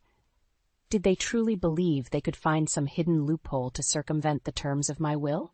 Or had their madness progressed to such a degree that they would stoop to pillaging my possessions to sate their thirst in the interim?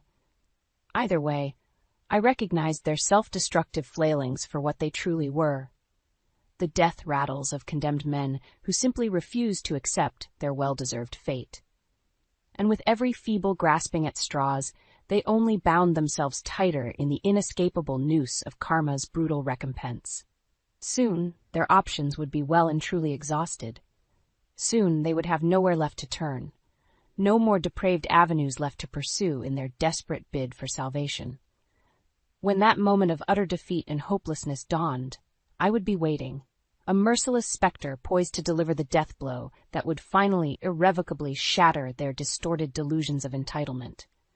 For now, though, I was content to sit in patient judgment as their world crumbled around them, fueled by the cold certainty that the most exquisite reckonings are often wrought through the unhurried machinations of fate itself. The day of reckoning arrived not with the earth-shattering cataclysm I had halfway anticipated, but with an almost anticlimactic banality. One moment, Connor and Alex seethed before me like two rabid dogs straining at their leashes, their vitriolic threats and obscenities dripping with malice.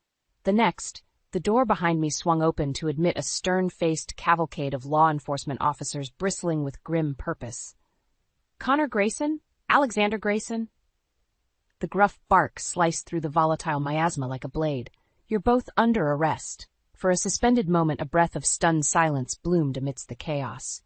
Then, as if a switch had been flipped, pandemonium erupted anew. "This is preposterous." Connor's voice, always so polished and controlled, warped into a guttural rasp of disbelief. "On what grounds?" "Fraud, extortion, attempted murder." The lead detective met my gaze over the pair's shoulders, a silent look of acknowledgement passing between us. "I'm sure the charges will become more extensive as the evidence gets processed." As the harsh realities crystallized in the air with each damning accusation, Connor and Alex seemed to shrink in on themselves. The bluster evaporated, the towering swagger diminished, until they resembled nothing more than a pair of petulant, ill-mannered children caught with their hands in the proverbial cookie jar. "You," Alex hissed, feral eyes swiveling in my direction as he struggled against the restraints being secured around his wrists. "This is your doing, you vindictive bye." The slurring profanity was abruptly swallowed as he was wrenched back, a meaty forearm clamping across his throat to stifle the torrent of vitriol. I watched in silence, unmoved, as father and son were forcibly subdued and frog-marched out of my home in a humiliating tangle of flailing limbs. Their baleful glares scorched my unruffled facade like twin blowtorches of pure, undistilled hatred. But I felt nothing. No fear, no anger, no pity.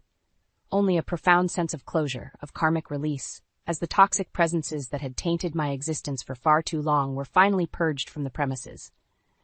When the turmoil of their forced exodus had subsided, Eva emerged from the shadows to rest a comforting hand on my shoulder. "It's over, Layla," she murmured, squeezing gently. "You're free of them at last." I nodded, the words hardly registering as the weight of what had transpired finally settled over me in a cascading rush. It was done.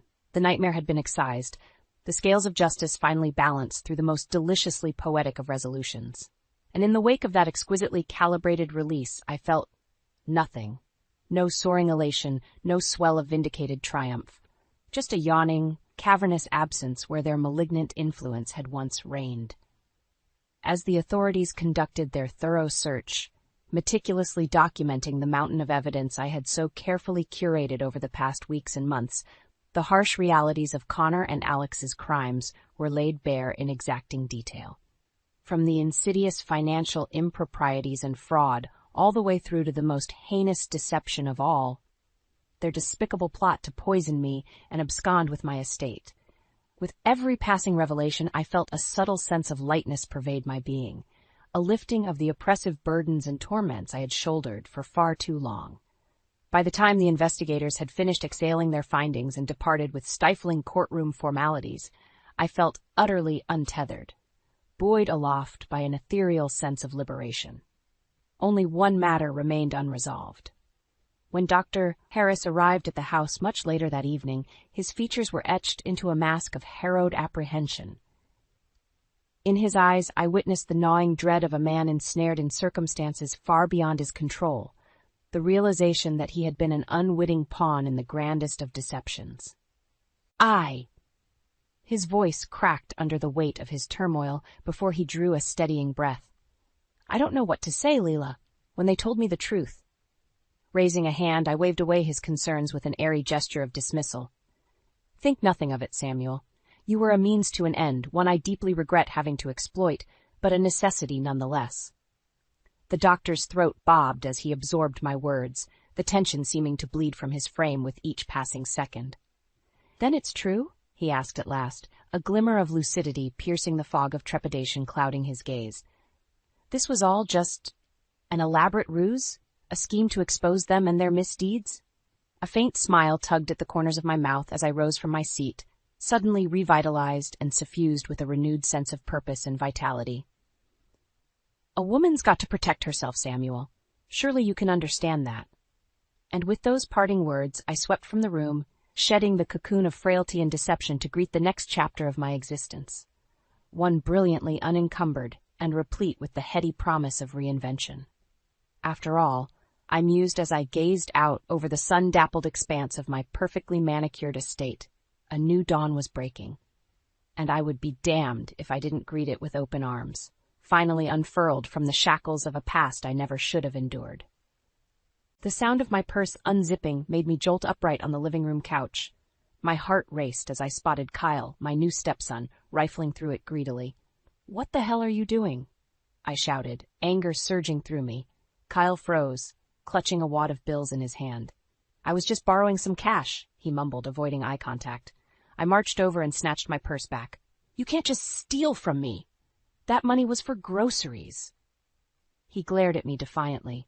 "Since when do I need permission to take what's mine? My dad makes enough to cover the little you spend." The sheer audacity of his words left me stunned. How did this entitled brat think he could justify thievery under my own roof? Alan rushed in from the kitchen, alerted by the commotion. "What's going on?" "Your son here helped himself to cash from my purse. Again," I said through gritted teeth. Alan's expression hardened as he turned to Kyle.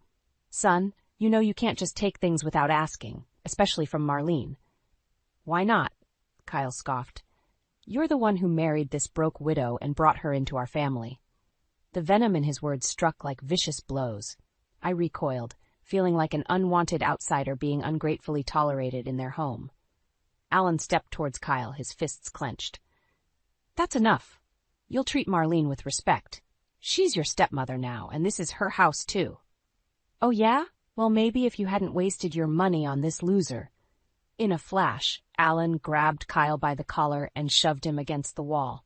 I gasped, my heart pounding frantically. "Don't you ever speak about her like that again," Alan growled, his face contorted with rage I'd never seen before. "Get out of my sight before I really lose it." Kyle shrugged off Alan's grip, straightening his shirt as he headed for the door. "Whatever, old man. You're both pathetic." The front door slammed, leaving Alan and I alone in a tense silence. He buried his face in his hands, sighing heavily. I'm so sorry you had to see that, Marlene." His voice quivered with a mix of anger and dismay. "No, I'm the one who's sorry," I said, fighting back tears. "If I'd known your son was going to cause so much drama, I never would have." "Don't say that." Alan gently took my hands in his. "Kyle's issues aren't your fault. I'll deal with him." I stared back at my new husband, my heart aching with doubts and insecurities. This wasn't the fresh start I'd envisioned when I agreed to marry Alan and move into his home. Kyle's resentment towards me had manifested more venomously than I could have imagined. Little did I know this was just the beginning of a storm that would shake the very foundations of my life. A darkness loomed on the horizon, and the relative peace I'd found after my first husband's passing was about to be shattered. Later that night, Alan and I sat in tense silence at the dinner table, both of us too shaken to have much appetite. The earlier blow-up with Kyle had cast a dark cloud over our newly merged household. "I need to explain some things about Kyle," Alan finally said, pushing his half-eaten plate away. "Things I probably should have told you before we got married." I felt a knot forming in my stomach, bracing myself for whatever troubles lay beneath the surface of his son's repulsive behavior. Alan took a deep breath.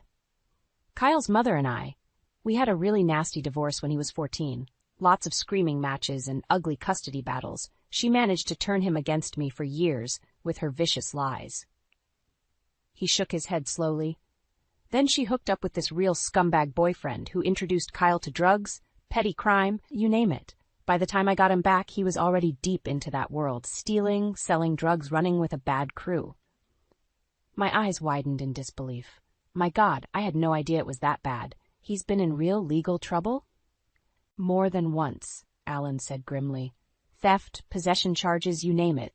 He's pulled himself out of some deep holes but keeps finding his way back into them." I stared at him, aghast. "If he's really that messed up, how could you allow him to just move in here after we married? He's putting us both at risk." "Because he's my son," Alan snapped, defensiveness flaring in his eyes. "Despite all his screw-ups, I can't just abandon him. He's got nobody else in this world." I wanted to argue, to insist that Kyle's very presence was a clear threat to the peaceful life I craved, the life I thought I was signing up for by marrying Alan. But I could see the anguish and guilt weighing heavily on my new husband's shoulders. "I'm sorry," I said, reaching across the table to grasp his hand. "I know you're in an impossible situation as his dad. We'll get through this together, okay?" Alan squeezed my hand tightly and managed a pained smile. "You have no idea how much it means to hear you say that. Most other women would have run for the hills by now." I tried to make light of the situation. "Well, I'm too stubborn and strong-willed to let a little thing like your criminal son scare me off." We both managed a gentle laugh, momentarily breaking the tension. But as Alan headed to take a shower, leaving me alone at the table, a cold realization crept over me. The casual theft from my purse had been just the tip of the iceberg. By welcoming Kyle into our home, we'd opened the door to a world of darkness, illegal activities, violence, and God knows what other dangers. I remembered the cocky smirk on his face as he insulted me mere hours ago. There was something chillingly sinister lurking behind those eyes, far beyond the brashness of typical teenage rebellion. A shudder ran down my spine. Had I grossly underestimated the depravity of this boy? No, this man whose twisted path in life could easily bring ruin to the new dream I was trying to build? I knew in that moment that dark days lay ahead. Kyle's very presence had instantly transformed my new marriage from a longed-for sanctuary into a minefield of constantly looking over my shoulder. And as I absorbed the full scope of the situation Alan had gradually let slip, one thing became crystallized in my mind. That vile, manipulative snake was not going to take away my hard-won chance at happiness without a brutal fight. In the weeks that followed, Kyle's audacious demands and destructive behavior only escalated. It was as if he viewed our home as his personal playground, thinking he could treat Alan and I as his servants. "I need some extra cash," he declared one morning, barging into the kitchen while I prepared breakfast. "My car payment's due."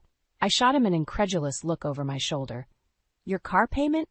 Maybe you should get a job and cover your own expenses for once." Kyle sneered. "Why should I work when my dad has so much money? Just give me what I need." "That's enough," Alan interjected sternly, entering from the living room. "I'm not just handing you piles of cash whenever you want it. You're a grown man. Act like it and get a job." In a blur of movement, Kyle swept his arm across the kitchen counter, sending plates, glasses, and silverware clattering to the floor in an explosion of shattered ceramic and glass. "You ungrateful old bastard," he screamed, his face contorted into an animalistic rage. "After all the hell I went through because of you." Alan stood motionless, seemingly petrified by his son's outburst. I jumped back, gasping as shards crunched under my feet. "Get out," I growled through gritted teeth, mustering all my courage. "Get out of our house right now, before I call the police." Kyle opened his mouth to respond, but seemed to think better of it. With one last menacing glare at us both, he spun on his heel and stormed down the hallway, slamming the front door behind him hard enough to rattle the windows. Once his footsteps faded, I crumpled into a chair, struggling to fight back terrified sobs. Alan immediately moved to comfort me, wrapping his arms tightly around my shaking shoulders. His own eyes were glazed with moisture. "I'm so sorry, Marlene," he whispered hoarsely. "You never should have had to go through that." "You need to make him leave," I said, forcing the words out between shuddering breaths. "He's out of control. He's going to seriously hurt one of us."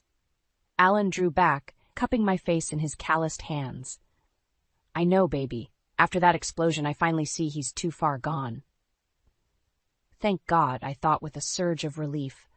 Finally, he was seeing sense. Or so I believed, until Kyle sauntered back through the front door 2 hours later, looking utterly unfazed by his meltdown. And he wasn't alone. Trailing closely behind him was a flashy woman in her late 20s with heavy eye makeup and tight, revealing clothes. Her disinterested scowl seemed permanently affixed on her face. Kyle flung his arm around her shoulders, grinning smugly at us. "Since you two don't seem to like me being around so much, I'll just have Diane here move in to keep me company." The blood drained from my face as Alan and I exchanged a look of disbelieving horror. Move his skanky girlfriend? No, this couldn't be happening. "Kyle, absolutely not," Alan warned, anger seeping back into his voice. "Don't you dare bring that kind of riffraff into our home." "Too bad, old man. It's happening," Kyle taunted. With that, he brushed past us both, pulling Diane down the hallway to what was originally Alan's study. "Oh yeah, you guys can move your little homework space to the garage," he called over his shoulder flippantly. "Me and Babe need our own bedroom." I slumped back into the chair, burying my face in my hands as the sounds of raucous laughter and thumping bass erupted from down the hallway. This nightmare was only getting worse, and my husband seemed powerless to rein in his monster of a son. Living under the same roof as Kyle and his disrespectful girlfriend Diane was a waking nightmare. Nights were filled with thumping bass from their room, shouting matches, and God knows what other disturbances.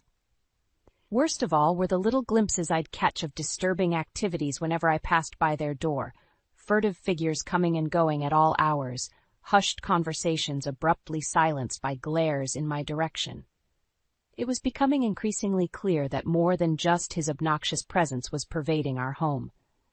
Kyle was running some sort of illicit operation right under our roof, putting Alan and I at legal risk. One sweltering summer night, the hallway reeked of marijuana smoke yet again. I stormed down to their door and pounded my fist against it furiously. "Kyle, keep that crap away from our part of the house. I'm not letting you turn this into some kind of trap den." The door flew open, and Kyle's sneering face appeared in the cloud of smoke. "Back off, you dried-up old hag," he spat. "What I do in my room is none of your business." My jaw clenched with rage. It becomes my business when it's happening in my home and putting me in legal jeopardy. From over Kyle's shoulder, I spotted Diane lounging on the bed in a skimpy top, lazily scrolling on her phone as if nothing were amiss. "You want a nice quiet home?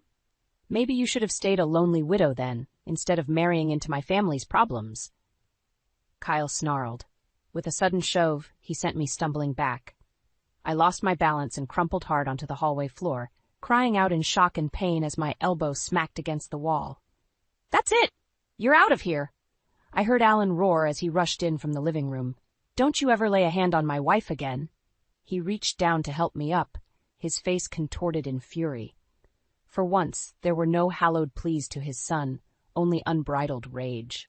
Kyle responded by spitting a huge gob of phlegm that landed squarely on Alan's cheek. The twisted smile on his face was one of pure malice. "Get out," Alan growled in a low, gravelly voice I'd never heard before. "Get out of my house before I bash your skull in and happily let the law deal with me after." Kyle cackled, seeming almost delighted at having provoked this normally mild-mannered man to the brink of violence. "Oh, I'll get out, old man. Just try and make me leave empty-handed after supporting my worthless life for—" Before he could finish, Alan's fist connected squarely with Kyle's nose in an explosion of blood and cartilage. Kyle crumpled to the floor with a high-pitched howl of agony. "That's for Marlene, you piece of garbage!" Alan spat down at his son, flexing his knuckles. The bravado disappeared from Kyle's demeanor as he cowered on the floor, cradling his gushing nose. "You'll pay for this," he blubbered through a torrent of blood and tears. "I'll make you miserable." Summoning whatever was left of my nerve, I forced myself to my feet and leveled an accusatory finger at Diane, who continued to sit casually watching the violence unfold. "Get this trash out of my house," I hissed. "Both of you, before we call the police and public services to forcibly remove you." For once the skanky woman's face betrayed a flicker of alarm, comprehending the very real prospect of legal consequences beyond this domestic dispute. In a flurry of motion, she gathered her and Kyle's belongings into ratty duffel bags as Alan and I watched stoically. With one last venomous look over his shoulder, Kyle allowed himself to be pulled out the front door, slouching away into the night, still cradling his battered face. Only when the rumble of their beat-up Honda had faded did we collapse into each other's arms, physically and emotionally spent from the turmoil. "I'm so sorry, Marlene," Alan rasped softly into my hair. "You didn't deserve any of this." Gently pulling back, I cupped his face in my hands and forced his gaze to meet mine. "No more apologies," I stated firmly. "That monster is out of our lives for good, and he's not taking anything else from us." Deep down, however, I knew it was too dangerous to rest on that conviction. The menacing fury in Kyle's eyes as he was ejected betrayed something far more unsettling than the tantrum of a spoiled brat. My stepson was unraveling into a vicious, vindictive menace willing to go to extremes in pursuit of revenge, and whatever dark dealings he'd been involved in, his pride, and greed would never allow him to walk away without extracting a price. Alan and I had only begun to pay, but even we couldn't fathom how steep the cost would become. In the days after Kyle's explosive eviction, an eerie calm descended over our home. Alan and I walked on eggshells, constantly bracing for some form of retaliation that never came. "He has to be plotting something," I muttered to Alan one evening as we picked at our dinner in tense silence. "Kyle's not the type to just slink away." Alan shifted uncomfortably in his chair. "You're probably right. I have no idea what he's capable of at this point." We both jumped as my phone began ringing, the shrill tone shattering the quiet. I felt my pulse quicken as I saw the caller ID. It was my brother Eric. "Hello?" "Marlene, it's me." His familiar voice crackled over the line. I think we need to talk, in person." There was an uncharacteristic solemnity to his tone that instantly put me on edge. Eric wasn't one to mince words or ask to meet up unless something serious was going on. "What's this about?" I asked, unable to mask the tremor of worry in my voice. A pause. "It's about your stepson, Kyle. I've been looking into a few things. We should discuss it face to face." My eyes flicked over to meet Alan's concerned gaze. This couldn't be good. "Okay, come over tonight after you get off work," I replied, trying to keep my voice steady. I spent the next few hours in a state of nervous agitation, my mind racing through worst-case scenarios about what Eric might have uncovered. Was Kyle pushing drugs, involved in organized crime of some kind? The possibilities were chilling. When Eric finally arrived that evening, his face was taut and grim. He made a beeline for the couch and dropped his voice to a hushed murmur, glancing furtively around as if he feared we were being watched. "I've been piecing some things together through my contacts and databases at the precinct," he began in a low growl. "That kid of yours, Alan, he's mixed up in some seriously dangerous stuff." Eric ran a hand over his thinning hair. "Stolen identities, credit fraud, you name it. He's got an entire black market operation going, using those scumbag friends of his to siphon money and rip people off blind." I felt the blood drain from my face as realization dawned. The shadowy figures coming and going at all hours, the scrapped plans for Alan's study to become their lair, it all made sense now. "That's why he was so desperate to keep you from kicking him out," Eric continued grimly. "He needed to operate out of your home undetected. Guys like that, they'll do anything to keep their schemes going." Alan's face was ashen. Oh God, when I think of all the times he brought strange people around, started getting belligerent out of nowhere, he was protecting his crooked schemes all along. My brother leaned forward, resting his elbows on his knees as his eyes bored into ours with steely intensity. "Which is why the two of you are in very real danger. Kyle clearly has no limits to what he'll do, and guys involved in this level of fraud tend to have extremely dangerous connections." The unspoken suggestion hung in the heavy silence that getting on the wrong side of Kyle's operations could mean deadly consequences. "We need to handle this extremely carefully," Eric said, his expression grave. "One misstep and you could find yourself swept up into a world you don't want any part of." My heart pounded in my ears as the gravity of the situation became clear. That vicious, greedy snake of a stepson had turned our home into a den of criminality. And now he wouldn't stop until he'd exacted vengeance upon us for daring to defy him. I felt Alan's hand finding mine, gripping tightly as we digested this nightmare in silence. Our very lives could be at stake at the hands of his own unhinged son. With a resolute nod to my brother, I knew there was only one path forward, no matter how dangerous. We had to stop Kyle's malevolence, once and for all, and we would have to match his ruthlessness every step of the way to survive. Over the next few days, Eric worked feverishly behind the scenes to gather intelligence on Kyle's operation.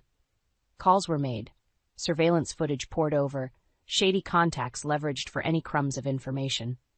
Finally, he presented us with the bombshell. Kyle's crew was about to pull off a massive identity theft and fraud scheme, their biggest score yet, and he had the date, time, and location. "This is our chance to nail that piece of garbage once and for all," Eric growled, slapping a thick manila folder on our kitchen table. "I'll organize a sting with my unit to catch him red-handed." Alan and I exchanged anxious glances. Taking down Kyle's criminal empire was the obvious necessity, but the prospect of being intimately involved in such a high-stakes police operation filled us with trepidation. "What do you need us to do?" Alan asked, his voice barely above a whisper. Eric fixed us with an intense stare.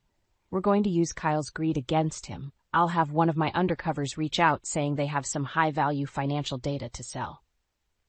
He paused, letting the weight of his next words sink in. "And the two of you are going to be the brokers who set up the meeting, the ones who can get him to show up in person so we can grab his slimy ass." A tense silence stretched between us as Alan and I processed what he was asking. Not only would we be dangling criminal bait in front of that viper, we'd be serving ourselves up as targets to draw his fangs. But what other choice was there? We were already marked by his venom. Leaving him to run rampant would only ensure he circled back around to strike again when we least expected it. "Whatever it takes," I said firmly, squaring my shoulders as I met my brother's gaze. "If being part of the sting is what's needed to finally rid our lives of that cancer once and for all, I'll do it." Alan gave a grim nod of agreement, lacing his fingers tightly through mine.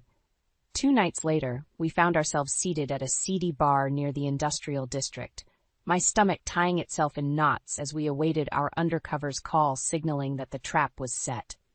The burner phone finally rang, and I felt my heart lurch into my throat. "It's go time," Alan muttered, eyes flicking around the dingy establishment as I answered the call with trembling hands. "Yeah, I got a hot new bank data dump to move," the gruff voice at the other end stated matter-of-factly. "You still looking to buy?" "Of course," I replied, struggling to keep my tone even and businesslike despite my inner turmoil. "My partner and I can meet with the merchandise in hand tonight, ready to make a deal if it passes muster." "Perfect. Warehouse District, 10 p.m. Listen for my message on the burn phone with the exact location in 30 minutes.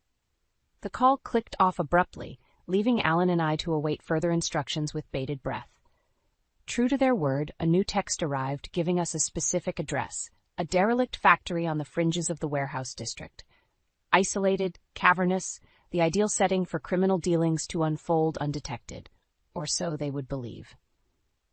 As we pulled up outside the rusting gates, my brother's message crackled urgently through the phone's tinny speaker. "Got you covered from all angles. Just play it cool and stay frosty. Units are in position, eyes on your target coming in from the east side." My chest tightened as the unmistakable growl of Kyle's beat-up Honda echoed off the buildings, pulling in through the far gates with its high beams blazing. Time seemed to slow to a crawl as the door slammed open, his hulking form emerging into the sickly glow of the street lamps. "Well, well," he sneered as he swaggered forward, flanked by 2 of his slimy henchmen. "If it isn't Dad and the little wifey." Despite the terror coursing through me, a surge of adrenaline-fueled determination washed over me in that moment.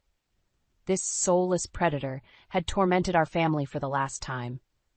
With a subtle nod, I signaled that the game was truly afoot. Let the vipers ensnare themselves for one final act of retribution. Kyle swaggered forward, that same twisted smirk frozen on his face, the same one that had mocked me so many times during his reign of terror under our roof. "So what's this big score you mugs are trying to peddle?" he sneered, looking us up and down with contempt. "It better be good, or else this little reunion is gonna get ugly." I felt Alan tense beside me, but kept my own expression steely. "We'll let you inspect the merchandise first, if the price is right." Producing a weathered USB drive, I placed it squarely in Kyle's outstretched palm with a subtle nod to Eric's team lying in wait. The Viper's eyes lit up with greedy intrigue, his focus fully fixated on the promise of an illicit payday. With a grunt, he handed it off to one of his henchmen, who immediately got to work on a laptop, no doubt scrutinizing the data for any whiff of fraud potential. While they were distracted, my gaze landed on the other crony loitering nearby, idly scrolling through his phone, until I noticed the unmistakable glint of a knife peeking out from his waistband. My heart stuttered with a new surge of panic. These weren't just amateur crooks. They were strapped and ready for any potential violence. One wrong move, and this entire sting could devolve into a deadly crossfire with me and Alan caught squarely in the middle. I reached out and gave Alan's hand a subtle squeeze, hoping my brother's unit was as dialed in as they promised to be. Looks legit, the henchman finally grunted after several tense moments, slapping the laptop closed. "Es money, as long as your crazy-ass family ain't trying to set us up." A sly smile crept across Kyle's lips as he leveled his gaze at us. Now why would we want to do that? After all the fond memories? His fingers closed tightly around the USB drive, the smirk morphing into a full sneer. "Maybe we'll take this little payoff and a little extra fee from dear old Dad to make up for all the grief your bitch put me through." My jaw clenched, fury blazing inside me. Of course he couldn't let this go without one final sadistic jab. Too much to ask for a simple ending where the snake gets what's coming to him. "You must be stupider than you look," I spat back, fists clenching at my sides. "We're not going to just hand you money, you parasite." In a flash, both henchmen produced their weapons, leveling them squarely at us. I gasped, instinctively grabbing Alan and pushing him behind me as they fanned out in a menacing semicircle. "Maybe you didn't get the memo," the knife-wielding thug snarled. "We ain't asking for money. We're taking it. Drop 'em. You're surrounded." The barked command seemed to reverberate from all directions as the night exploded in a blinding haze of flashbang grenades. I blinked and coughed, struggling to see through the smoke and spot the source of the chaos. Suddenly, what seemed like dozens of black-clad figures materialized through the haze, weapons trained in a tight semicircle around Kyle and his stunned goons. "This is the police!" Eric's commanding voice boomed over a bullhorn. "Get on the ground with your hands up!"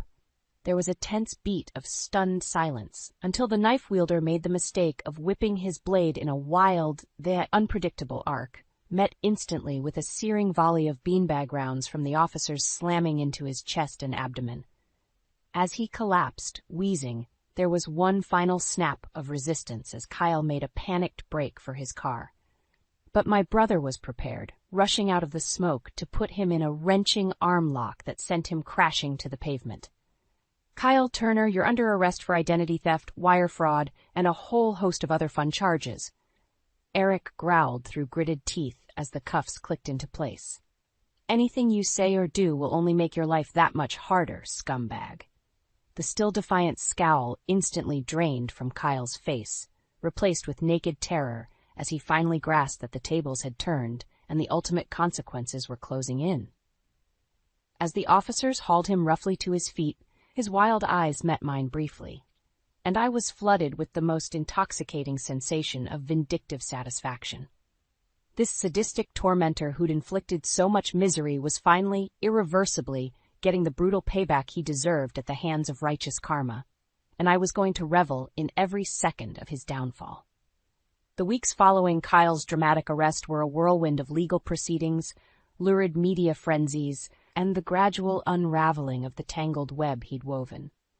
It seemed every time we thought we'd grasped the full extent of his criminal enterprises, more sordid layers would emerge. I watched it all unfold from the gallery with a strange sense of detached amusement. The smarmy swagger, the sadistic manipulation, the sheer delusion of entitlement, all of it had finally caught up to ensnare my stepson in its unforgiving karmic trap. His wretched girlfriend Diane was wrapped up in the dragnet as well, already flipped by the prosecution and ratting out every last depraved detail in a desperate bid for leniency. At this point, she was nothing more than a bug on the windshield to me, easily swatted away and forgotten amid the larger impact headed Kyle's way. Eric was relentless, leaving no insidious crevice of their activities unturned or unpunished.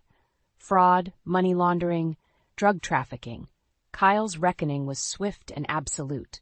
With the mountain of evidence stacked against him, it wasn't a question of if he'd be convicted, but just how many years he'd be burying himself alive behind bars. The jury has reached a verdict. Those 4 simple words from the judge's mouth sent an electric surge of anticipation through the courtroom gallery. Kyle stared straight ahead, his expression unreadable, as his team of lawyers frantically conferred one last time. The foreperson rose and cleared his throat solemnly. On the charges of mail fraud, aggravated identity theft, and drug conspiracy, we the jury find the defendant, Kyle Turner, guilty on all counts. A muted shockwave seemed to ripple through the room, punctuated only by Kyle's lawyer slumping back in her chair, utterly deflated. His lips contorted into a silent snarl. though whether out of anger or resignation, I couldn't tell. As the remainder of the lengthy verdict was read aloud, something inside me began to uncurl and unfurl.